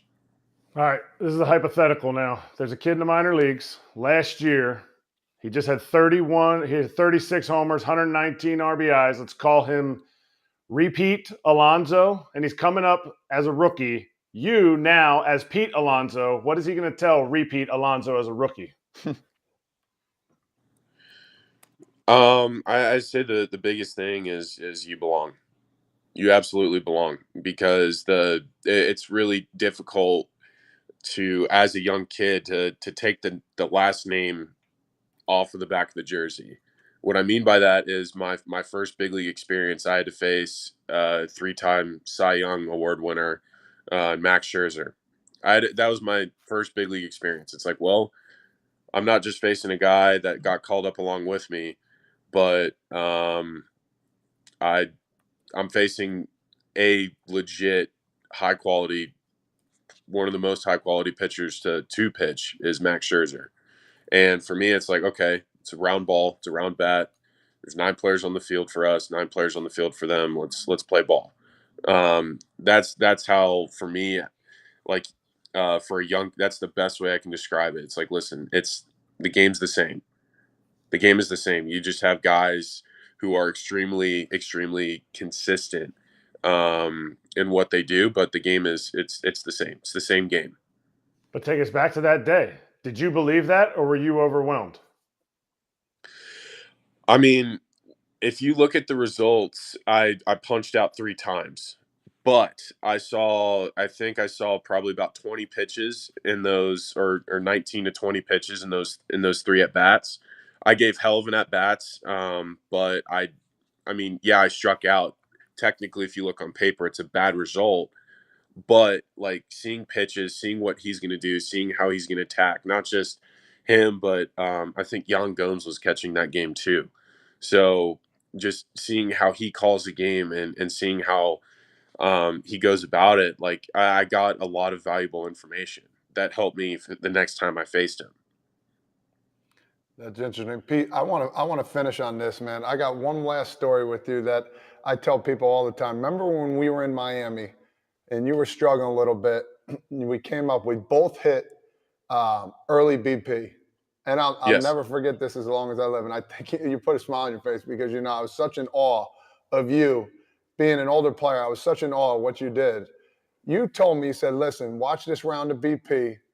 I'm going to hit a homer. I said, okay, yeah, I've seen it before. He goes, no, one hand. He would take, Pete, I can't explain this. The half swing. Yeah. The half swing. Contact drill. He would, let me get in camera here, with his right. So a right-handed hitter, hold the bat, the right hand on top, left on the bottom. Took his left hand off. BP throwing, he would hit like this through the zone with one hand. He's putting him 400 in seats in left field with one hand while I was struggling to even get the ball out of the stadium. And the oohs and ahs, Pete, I'll never forget that. For one, explain to you why you did that. And for two, I just want to let everybody know the power that you have. It was just extraordinary. Thanks, buddy. I appreciate that. But the whole purpose of the half swing drill for me, it's just sweet spot awareness. And from the best way I can describe it is you are swinging with your body in your hands, and the bat's just going to be there along for the ride. And the whole point of the drill is to just hit the ball perfectly on the sweet spot without finishing. So I think the biggest point in hitting is from after you finish your load. It's from when you go A to B, from when you make your swing decision. Yes, I'm going to swing into the baseball. The finish of the swing is just kind of your body releasing the energy that you created. But the actual swing is just point A to B from launch to contact, and whatever happens after contact happens. Like that's not. I'm not going to say it's not important, but it's irrelevant. The whole drill, the purpose is to hit the ball on the sweet spot. Yeah, consistent. And the bottom line for you young kids out there, less is more for one, and two, this is a spectacle that you won't see anybody being able to do this because he was so precise with his body, so precise with his stature of how he swung, and this is what he does. Pete, you hit home runs, you have fun playing the game, and everybody loves watching you. We appreciate you having on here. The thousands of people that are watching, we appreciate you, and you still owe me once a month. You come back on here, especially for that polar bear nickname. Deal? All right, anytime, buddy. We love you, brother. Thanks Perfect. again for having us. Thanks, for guys. coming on. Cheers. Thanks, Absolutely. Pete. Have a good one, y'all. Good You luck. too. Polar bear. That's good stuff. Yeah, I've never seen anybody do that. What, the one hand? I've never seen anybody. Do we have that on hand. video? I don't know. I might have to ask around, but he would just top hand whoosh, through the zone, hold it. In Miami, I'm telling you, it was in Miami, and he's putting him in the top seats in Miami. He's hitting 390, 400 feet. It was, Eric, I've never seen anything like it in my life. It's not like I don't know that it's fully explained. Like that drill, you don't and throw all the way through. No, he stops at the top. You're basically just doing contact and you're stopping here. Yeah, it's not on contact. He goes through with it, but he doesn't finish behind his head. You know what I mean? Just so people understand, that drill is hard. Some people have a tough time hitting it to the back of the cage if you're doing it right. And he's doing it off BP. There's Eric, it was, I'm sitting there, I'm like, holy crap, I don't even want to hit anymore. That's embarrassing. You definitely, I would always tell people that did crazy stuff like that, like Judge and Sanchez and Jonky Ball Game when I was in New York, all those guys, or Yelly, the year he was crazy hit. I was like, you're so selfish. This is so selfish of you to do this while I'm in the same batting, the batting group as you. Like, you just hit by yourself, and then I'll go later. It was a spectacle to see, and that's something that, and I love what he said, A to B, because I tell, and I know you do too, Eric. You tell these young kids out there, man, you don't need this funky swing. You don't need, you don't need so much added effort. Just get the barrel, the top part of the barrel to the ball, A to B, and focus on that, and then make your adjustments to the off-speed pitches. But A to B, I get goosebumps because I explain A to B, less is more. And it's phenomenal to hear a guy that's going to hit over 50 home runs if not more, to explain to everybody out there how to hit a baseball. If you're watching this, you're getting so much out of it right now. You know what helps too? Forearms that are like footballs. That helps. Yeah, the true. Popeye forearms. Let's bring in our insider, Ken Rosenthal, joining us right now, who I think caught some of that. Ken, great to see you. And, at one point, and this was fun for fans, he said, let's fucking go Mets, because Buck said, hey, don't say that in the ballpark, but he could say it here. Have you ever had a player curse when you were doing an interview? And did they say, hey, you got to be careful there? Like, Verdugo's done it a couple times this year. But Pete knows, like, Mets fans, maybe adult Mets fans, absolutely adore when he posts that. Absolutely, they adore it. Now, I can't recall, Scott, if that's ever happened to me. I can't believe that it has not happened. I've done this a long time, right? And you would stand to reason that happened at some point along the way, but I don't remember it. I do want to say one thing, that I hope people who are watching that got a real appreciation for Pete's approach to hitting. And also, I got to compliment you guys. The questions were great, and it's different when former players talk to a current player than when a guy like me interviews a current player on Fox. It's a different perspective. It's a different level of respect. And it's just so cool to hear that conversation. That last part about that drill, Todd, that you saw him do, or whatever that was, it wasn't actually a drill. It was kind of batting practice. That was like amazing. And it was just a lot of fun to hear. So kudos to everyone. Pete, you guys, the whole works. Hey, Ken, let me ask you this. Have you ever seen any spectacle on the field before a game where you're just like, in awe, like watching, like only thing I'm thinking of, because you're so old, I don't mean to bash you, sorry. Yeah, it's not a bash, it's a reality. Have you ever seen like, Mark McGwire or something, his batting practice? Like, there's got to be something you saw where you're like, I wish I could stop the time, right now and just watch this again and again. The one I actually remember most vividly, and I know there were times where I saw Bonds and McGwire take BP, but Stanton in Dodger Stadium, he hit one out of the stadium, not just out of the park. And it was really impressive. And it was something people were buzzing about at the time. So that's one that stands out. But yeah, occasionally you'll see something in BP that you just kind of can't believe. It does happen, but the days when McGwire and Sosa and Bonds were going, of course, it was artificially enhanced. But there was some pretty impressive batting practices. You mean the balls were juiced? That's what you're talking about? Yeah, exactly. The balls were juiced. Well, yeah, they kind of were, but different. They were kind of juiced. But anyway, no, we'll take it. Let's take it out to the Midwest, where the Cardinals are surging a little bit. Tell us more about arts and craft time, because my daughter, she's really crafty. So if they're looking for, give out some extra money like they gave Wilson Contreras, let's talk about their arts and crafts. Well, this was interesting. I was talking to Adam Wainwright last week preparing for the Fox game, and I always go out to the park on Friday in preparation for the Saturday broadcast, and I'll talk to players about different things, and you never know what you might hear. And Adam Wainwright started telling me about how when he came back, he kind of gave a presentation to the team. He had been so bored when he was on the injured list that he made up 8 poster boards, each one showing a different season that the Cardinals had played in which they had succeeded, but had a bad month. And you can see 2006 right there. That's the year they won the World Series. And they had 2 months which weren't so hot. So his point to the team was, guys, we can have a bad month. It happened to happen in April, which is unusual for us. It's just not something we would want to have happen, but it happened. Let's go from here and let's move forward.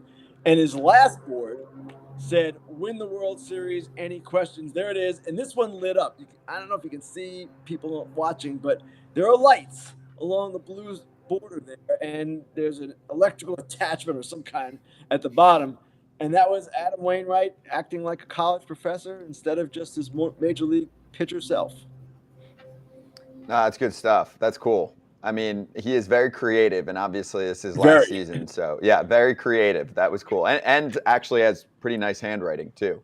I must say. There's some ball players that need help, and I'm on that list, too, so I'm not trying to knock anyone. But, okay, Ken, I want to take you in a direction from this morning's article you wrote in The Athletic about the A's and tie this all together because one of our first fan questions that came in on YouTube right now, Davis Fouts, what are Ken's thoughts on the Brewers stadium situation, which we covered a little bit the other day, where it sounds like the league's saying, hey, you got to clean this up, and they even dropped hey, it's just moved to Vegas. So I know you've written a lot about A's, Rays, and if you can tack on if you've heard anything about the Brewers too. I've not heard much on that situation, and I would imagine Mark Attanasio, the owner of the Brewers, the city of Milwaukee, whoever has to get involved here will get it done. That's a passionate place. That's not Oakland as far as attendance or anything like that. And I'm not blaming A's fans for attendance. I'm just stating reality. It's a place that's pretty vibrant in terms of the sport and how it's received there. So I'm sure they have some issues that they need to address. Fine. I don't know that they needed the league to threaten them publicly with that, but maybe that's what the league felt it had to do. I don't really know. I'm not that familiar with it. So obviously, this is a situation that will have to be monitored, and we'll have to see what happens here. I got a question. Is San Diego going to turn the season around or what, man? They got the Yankees coming up. Like, what is? They always talk about the bats aren't working, this and that. There's got to be something to change the season around for them because I want to see them do well. Like, what is the main problem over there? I'm not sure, Todd. The main problem, I can say, is they're not hitting with runners in scoring position. Their numbers are absurdly low and kind of inexplicable. That is the number one thing. Now, I've written about this. I think we've talked about it as well on the show. That's a team with a lot of guys from a lot of different places and not much there. And what I mean by that is there's a core of stars, but they kind of came from all over. There's not a shared history. There's not a sequence of guys who came up from the minors together and kind of bonded in that way. Now, that doesn't necessarily translate on the field always, but it does matter. You guys know it matters because you played, and it almost seems to me it's a collection of slapped together parts and not really a cohesive unit.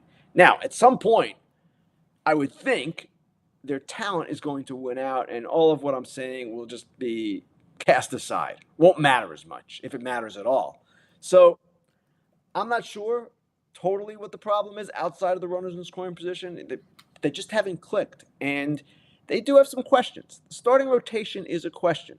Darvish, not really an ace. Musgrove, not really an ace. And beyond that, Walker's been good, but you have some depth issues. You have depth issues in the lineup as well. The bottom of the lineup is not that strong. So it's not a perfect team. It's a very expensive team, and I would expect at some point they will turn it on. But my goodness, it's a quarter of the season. They've lost all these series in a row prior to the one that they won yesterday. It's not good what is happening there. Are we going to see Tim Anderson in LA at some point? Which LA? Well, I'm letting him answer. I heard Cody Decker talk about the Angels. Cody Decker needs to watch Zach Neto play. Zach Neto is holding his own as the first player who was promoted from the 2022 draft. He's the Angels shortstop. They don't need Tim Anderson. The Dodgers, you can certainly make the case, do need Tim Anderson. They're going to need a shortstop, but there's a couple of things here that are in play. One, the White Sox are sort of back in this thing, and they've climbed back into a division that is pretty poor. They're in the race. So if they can keep improving and kind of threaten the Twins a little bit, they're not going to be making trades. They're going to be trying to add, if anything. Their owner, Jerry Reinsdorf, is 87 years old. He doesn't want to go through another teardown or even a sell-off for this year. So that's one thing. The other thing is Anderson defensively has not played particularly well. And to your thing now, he obviously is a gifted athlete. He has had his moments at shortstop in the past, but the Dodgers are going to value defense. We know that. And the other thing about him, and this is something he has talked about as well, James Fagan of The Athletic did an article about it, in which he said, hey, I know my discipline, plate discipline, is not where it should be, and that needs to improve. And you know, guys, how much the Dodgers value plate discipline. So as he stands right now, he is not the perfect fit because of the way he's playing. But the bigger issue is the White Sox. And can they get back in this thing to a degree where they're not going to make trades? And it seems to me that's possible because no one is running away in that division. The Twins aren't hitting. The Guardians aren't hitting. The White Sox had their problems. Obviously, in April, it was horrible. But they had a hard schedule, too. One of the toughest, actually the toughest schedule by winning percentages this season of any team. So I'm not saying the White Sox are great. They're not great, but they're getting Liam back. They've got some, well, a little bit of momentum now. So it's kind of a wait and see situation. Who else would be out there? If you're saying the Dodgers need a shortstop, who would you see as a potential that could fill that role if he's not the guy? I'm not sure, Eric, and I haven't looked at it that closely, but it's not like great shortstops or even above average shortstops are readily available. If you've got one, you're going to want to keep him. Now, the Reds have a bunch of young kids, but the Dodgers need a now guy. Yeah. So they could go with Rojas and Mookie and get through it that way and maybe supplement their team in other ways. One other factor here, and I'm glad you actually asked this. I didn't mention it, but the Dodgers' biggest need might not be shortstop. It might be starting pitching. And it might be difficult to address both, maybe possible, I don't know. But given the state of their rotation, with so many of their veterans on the injured list, it would seem to me that would be priority number one as of right now. I want to talk to you about the Mariners because you just talked about prospects with the Reds. We just had C. Trent on. He was talking about the Reds prospects. The Mariners prospects, like it's almost making their whole team. Well, this is a fascinating story, what's going on there.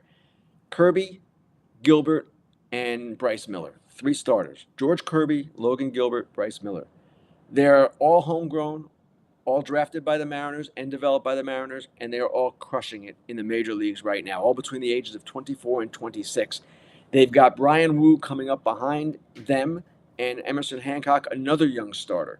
So here's a team that's in a really interesting situation. They need offense. They're going to need to supplement, in my opinion, to get where they want to be. I don't even know that that's my opinion. That's pretty well accepted. So you'll be able to trade a starting pitcher, a young one, if you're the Mariners. I'm not saying necessarily one of the big 3 that is in their rotation right now, but maybe you trade Emerson Hancock to get a young outfielder of comparable service time that's going to help you right now. They have the ability to do that. In fact, what's amazing about them is they've traded a number of pitching prospects in recent years. Brandon Williamson, Levi Stout, others. And they've done that to get Jesse Winker and Eugenio Suarez and Luis Castillo. So they are not afraid to trade one of these guys. I can't imagine them trading Kirby, Gilbert, or Miller, especially Miller, I guess. But they have the ability to maybe do some things because of the depth and the incredible drafting and development they've done in recent years with starting pitching. Tell us about your article about the A's, because we bang on the A's here, and my thing with it is MLB need to meddle more? Because you already brought up the Brewers thing, and you're not real familiar with the Brewers situation because it's just kind of coming out. It seemed kind of weird to me because I really like that stadium, and everybody knows Oakland Stadium is what it is. Does the MLB not meddle enough, or do they meddle too much? Which is it in those situations? I'll speak to the A's situation because each situation, Eric, is individual. And generally speaking, in a broad sense, MLB lets the owners run their teams. And that's what they do with their franchises. That's just how it is. Now, years ago, when Frank McCourt was running the Dodgers into the ground and keeping the team's money for his own private use, MLB stepped in, kind of forced a sale. That hasn't happened with the A's You can argue that maybe it should have happened, that maybe Manfred, as commissioner, should meddle in that situation. What I am asking in my article today is not for him to meddle because it's sort of too late for that. What I'm asking is, why is John Fisher getting this free pass from Major League Baseball? Why is no one questioning everything going on with this team, starting with what's going on the field? If I'm an owner of another club, that team is an embarrassment to my industry. That is a blight on what we've got going on here, which in this situation, in this season, is a lot of positive things. So that's number one. Number two, and this question was raised in an article in The Athletic by Saris and Steve Berman. Who's to say Las Vegas is this unbelievable market for baseball? Now, I know football is there and I know hockey is there. Baseball's different. And is Las Vegas going to be able to support a Major League Baseball team 81 nights a year? And I know tourists will come in, but are they coming in for baseball in the middle of summer? That remains to be seen. So the question I'm raising in this article is, why the free pass? Why is John Fisher immune from any criticism internally from MLB, from what I can see, what I can understand? Why has Manfred not been harder on him? Why has he been so accommodating? That's the word I used in the story. Why so accommodating to an owner who has not done well with his team, who is one of the lowest payrolls, well, the lowest payroll this season, and a team on 131 loss pace? 131. They're only on track to win 31. Not good. So that's the point that I'm making here. Why are we letting him run amok? I'm with you, and we've made sure that this story is covered at length with other writers, with other players, even former players, especially like Chris Bassett was telling us all about the good old days not long ago where the place was wild and they had a ton of talent that all could have been signed to extensions if they threw them out there back then, and they didn't. So do you think if owners could break silence and speak about it, they would be fuming? Because like you said, it's a bad product. It's actually stealing headlines often from the sport on a more national and casual audience level who is not necessarily paying attention to the swing of a certain player, but they see the headline of a team moving and it being a movie. Also, the other part for me is owners love money, right? They love making money. Well, the expansion fee is higher than a team now just moving to Vegas, and his obviously value of his team is going to go up probably $1 billion+ and get tax money. So if I'm an owner, I would have wanted one of the top markets in the country, the Bay Area, to have two teams, which is good for business. And then if Vegas wants a team and they win one out, they pay whatever that fee would have been, like $2.5 billion, which goes to all the owners. So I'd be on the phone with the commissioner's office all the time being like, wait, what the hell? Right. There are 29 other owners, Scott. I seriously doubt they all have the same opinion about this. I would imagine some are asking questions. One question is, why take a team from the 6th largest market and stick them in the 40th largest television market? That's seemingly not a great trade for a sport that depends quite a bit on local TV revenue. It's changing that model, I get it, but it's still a factor. So that's one thing. And baseball's response, the A's response is, we've tried with Oakland. It's impossible. We just can't get it done. Now, there are two sides to every story. Certainly, Oakland's had ample time to get this done. Certainly, it hasn't happened. So I get them wanting to move. I'll even grant them that. But why are we talking only about this market? Why aren't we talking about one of the potential expansion cities that is larger, that might be more fruitful for Major League Baseball in the future? These are the questions that if I were an owner, I'd be asking. And I'd also be asking, why are we going to a market where he's going to need revenue sharing? Again, John Fisher is going to need revenue sharing in Las Vegas. There'll be a revenue sharing recipient. Why are we doing this? And, how much is he going to spend in payroll when he gets there? I'd like to know the answer to that question. Is he just going to be in it the same way he's in it in Oakland, make money, or is he going to be in it to maybe actually try to win games? Because guess what? The commissioner said a while ago, John Fisher wants to win. I ain't seeing it. No, you're right. It's a money thing. And the last thing I want to ask you about in terms of the league is, I get the vibe sometimes from talking to some people that I know that work for teams that everyone thinks they're going to be the Rays. Like the Rays kind of set a bad example because they're so good and they don't spend that much. And I'm always like, well, there's only one Rays, okay? They've got something really special going and they keep doing it. But do you think other owners are licking their chops when they see that and they say, hey, we can do the same thing. We can draft and develop well. We don't have to spend much. We don't have to keep guys long-term and sign these big-ass deals. Do you think that's become more of a thing lately in the league? There's no question, Scott. Every team wants to operate more efficiently to get the biggest bang for its buck, to incorporate young talent so that if you're a big market team, you can be flexible enough to go get a Mookie Betts if you're the Dodgers, or name a free agent, a big one.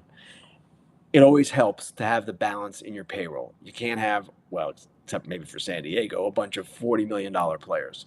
So, yeah, sure. Every team does view Tampa Bay as a model in this regard. In fact, sometimes the Yankees seem like they want to be Tampa Bay, not when they're buying Garrett Cole, but in doing some of the other things that they do.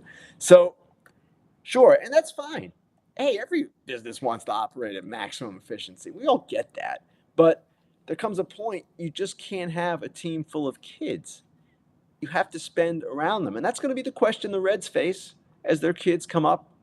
Are they going to put some people around them, put some veteran players, quality veteran players to supplement this roster? Are they going to do that? The Orioles at this deadline. Now, you look at the Orioles right now, second best team in the major leagues. Can't punt at the deadline this year. You're going to need a starting pitcher. You need one right now, actually. Another good veteran would be really good for this team. Top of the rotation, all the better. Can't simply say, hey, we've got these kids, we've got these cheaper. No, you've got to go for it. And that is where teams sometimes run into not a difficult situation because it's where you want to be, but it's an uncomfortable situation for them. They're not used to spending, and they have to spend all of a sudden, or they have to trade prospects all of a sudden. We don't really want to do. No, you have to do that to win. Is there anything that MLB can do? I mean, especially like right now for the Orioles situation. No, the Orioles run themselves. MLB can't tell the Orioles to go add payroll or make trades. That's not the way the league operates. They don't force that kind of thing on anyone, nor should they. Each team should be allowed to operate in its own fashion. Now, we've talked about the A's and the way they've operated. Would I like to see more pressure on them to a team like them to spend more money? Yes. And we've seen the union file grievances against certain low revenue teams in recent years because of the way they've pocketed revenue sharing money in the union's estimation. Yeah, all these things you want to see resolved. The CBA has helped a little bit, especially with service time manipulation. It's a little bit less of an issue now, maybe even a lot less of an issue. But at the same time, you can always be better. And I know these things are difficult. They're not easy to collectively bargain. And with owners, they have their own particular concerns, each one of them. I get it. We all get this. But at the same time, when a team operates like the A's, they distort and compromise the integrity of the product. And that is my concern. We've seen it before with tanking teams. The Orioles before and the Astros before. Yes. And it has affected things. This is beyond that. No team in history has lost 130 games. This team is on that pace. And the record for 162 game season is 120 losses. The 1962 Mets. I'm not seeing how the A's are going to avoid 120 losses. Yeah, they're not just tanking on the field; they're tanking the market on purpose, which is obvious, right? To get this deal off. So it's been nuts. Let's finish with this. So you have Fair Territory coming back up on Tuesday because we have Memorial Day on Monday, and you're going to add a little layer to your fan questions. If there are some bold fans that want to do a little selfie style, "What's up, Ken?" we can actually put that into the show on Fair Territory. So you want to call it out? That's right. I do want to call it out. And I don't want to sound all Jersey tough like Todd Frazier. But instead of showing me your egg face on Twitter, show me your real face in a video and let's see it. And actually, you know what? People might get a kick out of seeing themselves on even a show like ours. So, yeah, send us your videos. Be happy to answer. And we look forward to doing that Tuesday. Awesome. I love that. I look forward to watching. Ken, have a great Memorial Day weekend. Yeah, tell him, Top. You might have to do one, Top Father. Submit a question. You won't. I will. All right, perfect. Where Ken, thank do you live? Where do you live? I need your address. All the time. All the time with you Jersey guys. Just in case. You never know. I We'll might need a talk, place to stay. Yeah, right. exactly. That's what it is. You don't have any space. Thank you, Ken. Have a great weekend. You too, guys. Thanks. Thank you. And catch Ken on Fair Territory on Tuesday. Episodes drop every Monday, except for next week because of the holiday on Monday. You can catch it on YouTube, getting tons of run there. And then on Apple Podcasts and Spotify, you type in Fair Territory, and that's where you'll find it. It is time now to have a night. Your BetMGM locks of the day. Where we going? First backtracking to last night. I'm ice cold right now. I gotta stay away from the bug, the White Sox, man. I sit next to Pierzynski too much. And I picked the run total on an over, which I hit easy, but the parlay also had a White Sox money line on a same game parlay. AJ didn't hit on his Yanks O's. Phil's lost to the Braves. Locane, smart as hell, fading Kratzy. That worked out. And Moneybags took a hit. So 24-16, 13-17, 12-25, and there's Locane. But Todd, Father, you go first because you're in a pretty good spot here. You're hovering around the 500 mark right now, 6-7. What are you going with? My juice is killing me. The juice at the end is killing me right now. And then I made a little larger bet than usual. I'm going to go with Houston. They're playing Oakland again. We're crushing Oakland, man. I'm going to go minus. They got to win by 3 runs, minus 2.5. And it's at an even number, plus 100, even. Goes to show you that they really think they're most likely going to do it. 300 to win 300. Let's get back on track. Okay. Houston got to win by 3.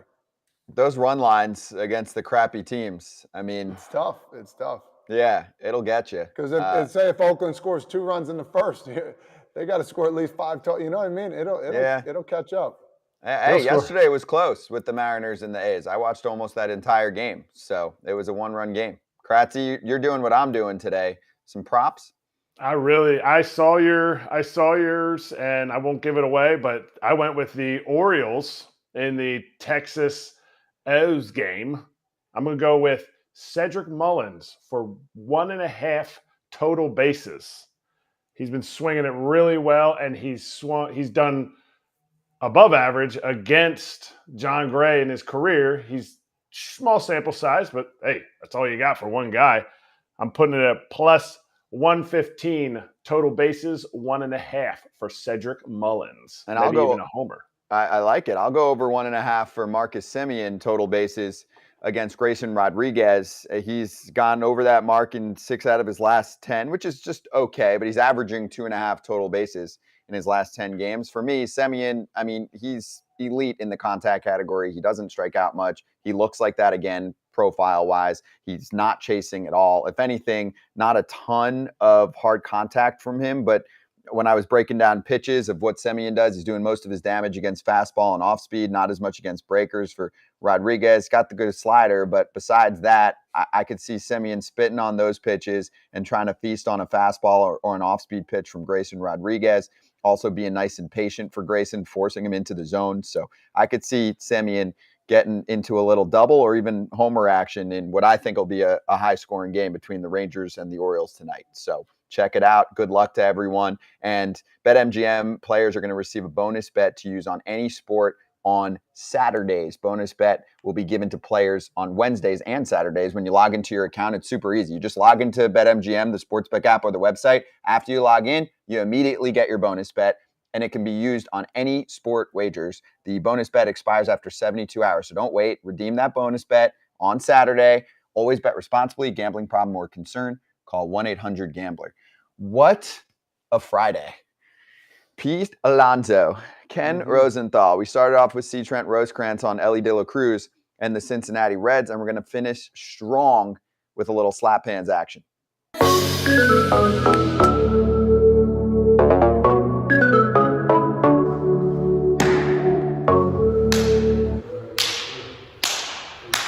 I'll go first. Happy birthday, Paul Sewald, one of the regulars on Foul Territory. He's an absolute dude for the Mariners, pitched yesterday. So we appreciate you, man, and we'll see you again on this show probably next week or the week after.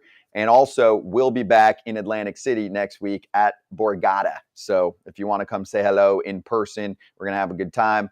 Maybe hit the tables before and after, if you know what I'm saying. Get some good food going. I'm going to stay there actually Friday, too, and just have a night. So we'll be there. We'll do the show live. Yes, breaking news. I'll be there. And then, Todd Father, you want to cue this up for us? And then we'll get to Kratzy. He's got some stuff to cover. Jose Canseco had a little bit of trouble. I know you spent a little bit of time in the outfield, right? I did a little bit, a lot more in the minor leagues than the major leagues. It's tough going back on balls. It's the anniversary, right, of the ball doinking off his head and for the home run. Blooper of the century. Yeah, that was and he's just sitting there like, I don't even think he felt it hit his head. That's how big his head is. Deep drive to right field. Canseco back on the track on the one.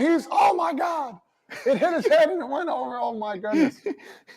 This is something you'll never see before. My head. Oh my God. Dude, you know what you just did? You just gave up a home run. Yeah, center fielder's like, bro, this is the funniest thing in the world.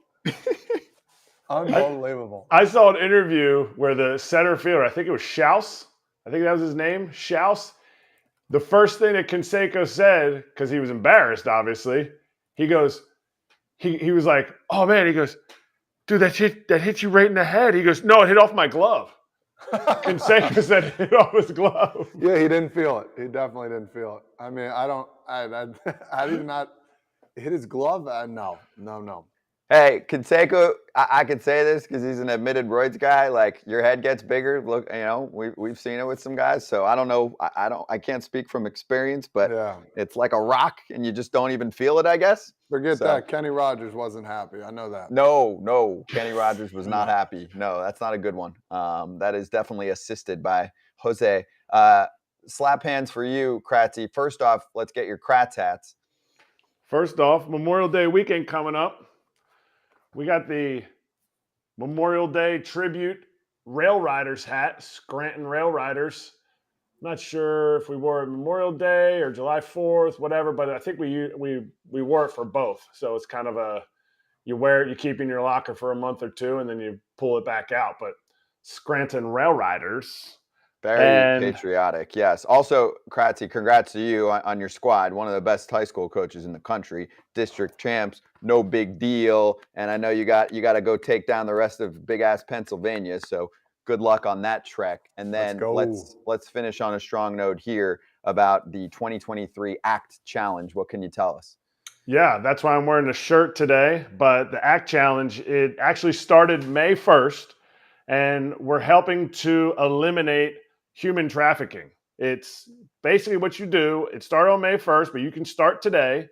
The miles you bike, walk, run, swim, kayak, or however you can track your miles, being active can support survivors of human trafficking. Together, we will unlock donations from our supporters to help provide safe housing and restorative programming for survivors of human trafficking. It's free. Just go on there. Anybody can do it. The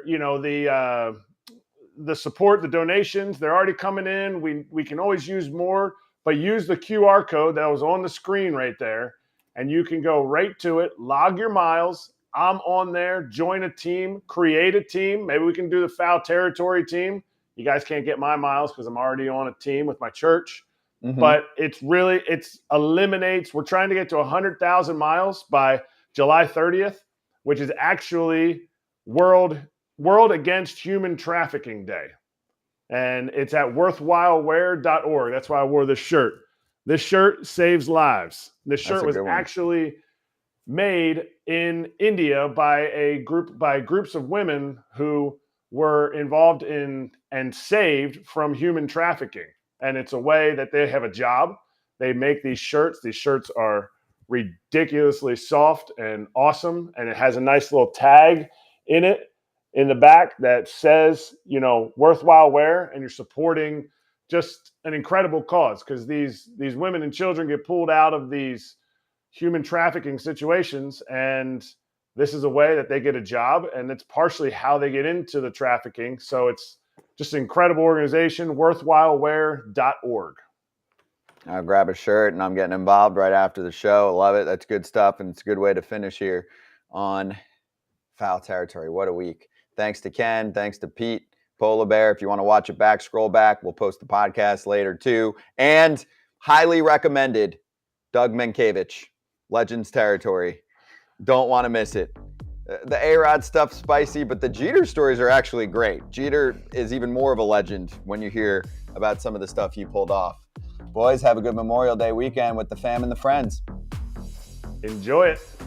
Peace.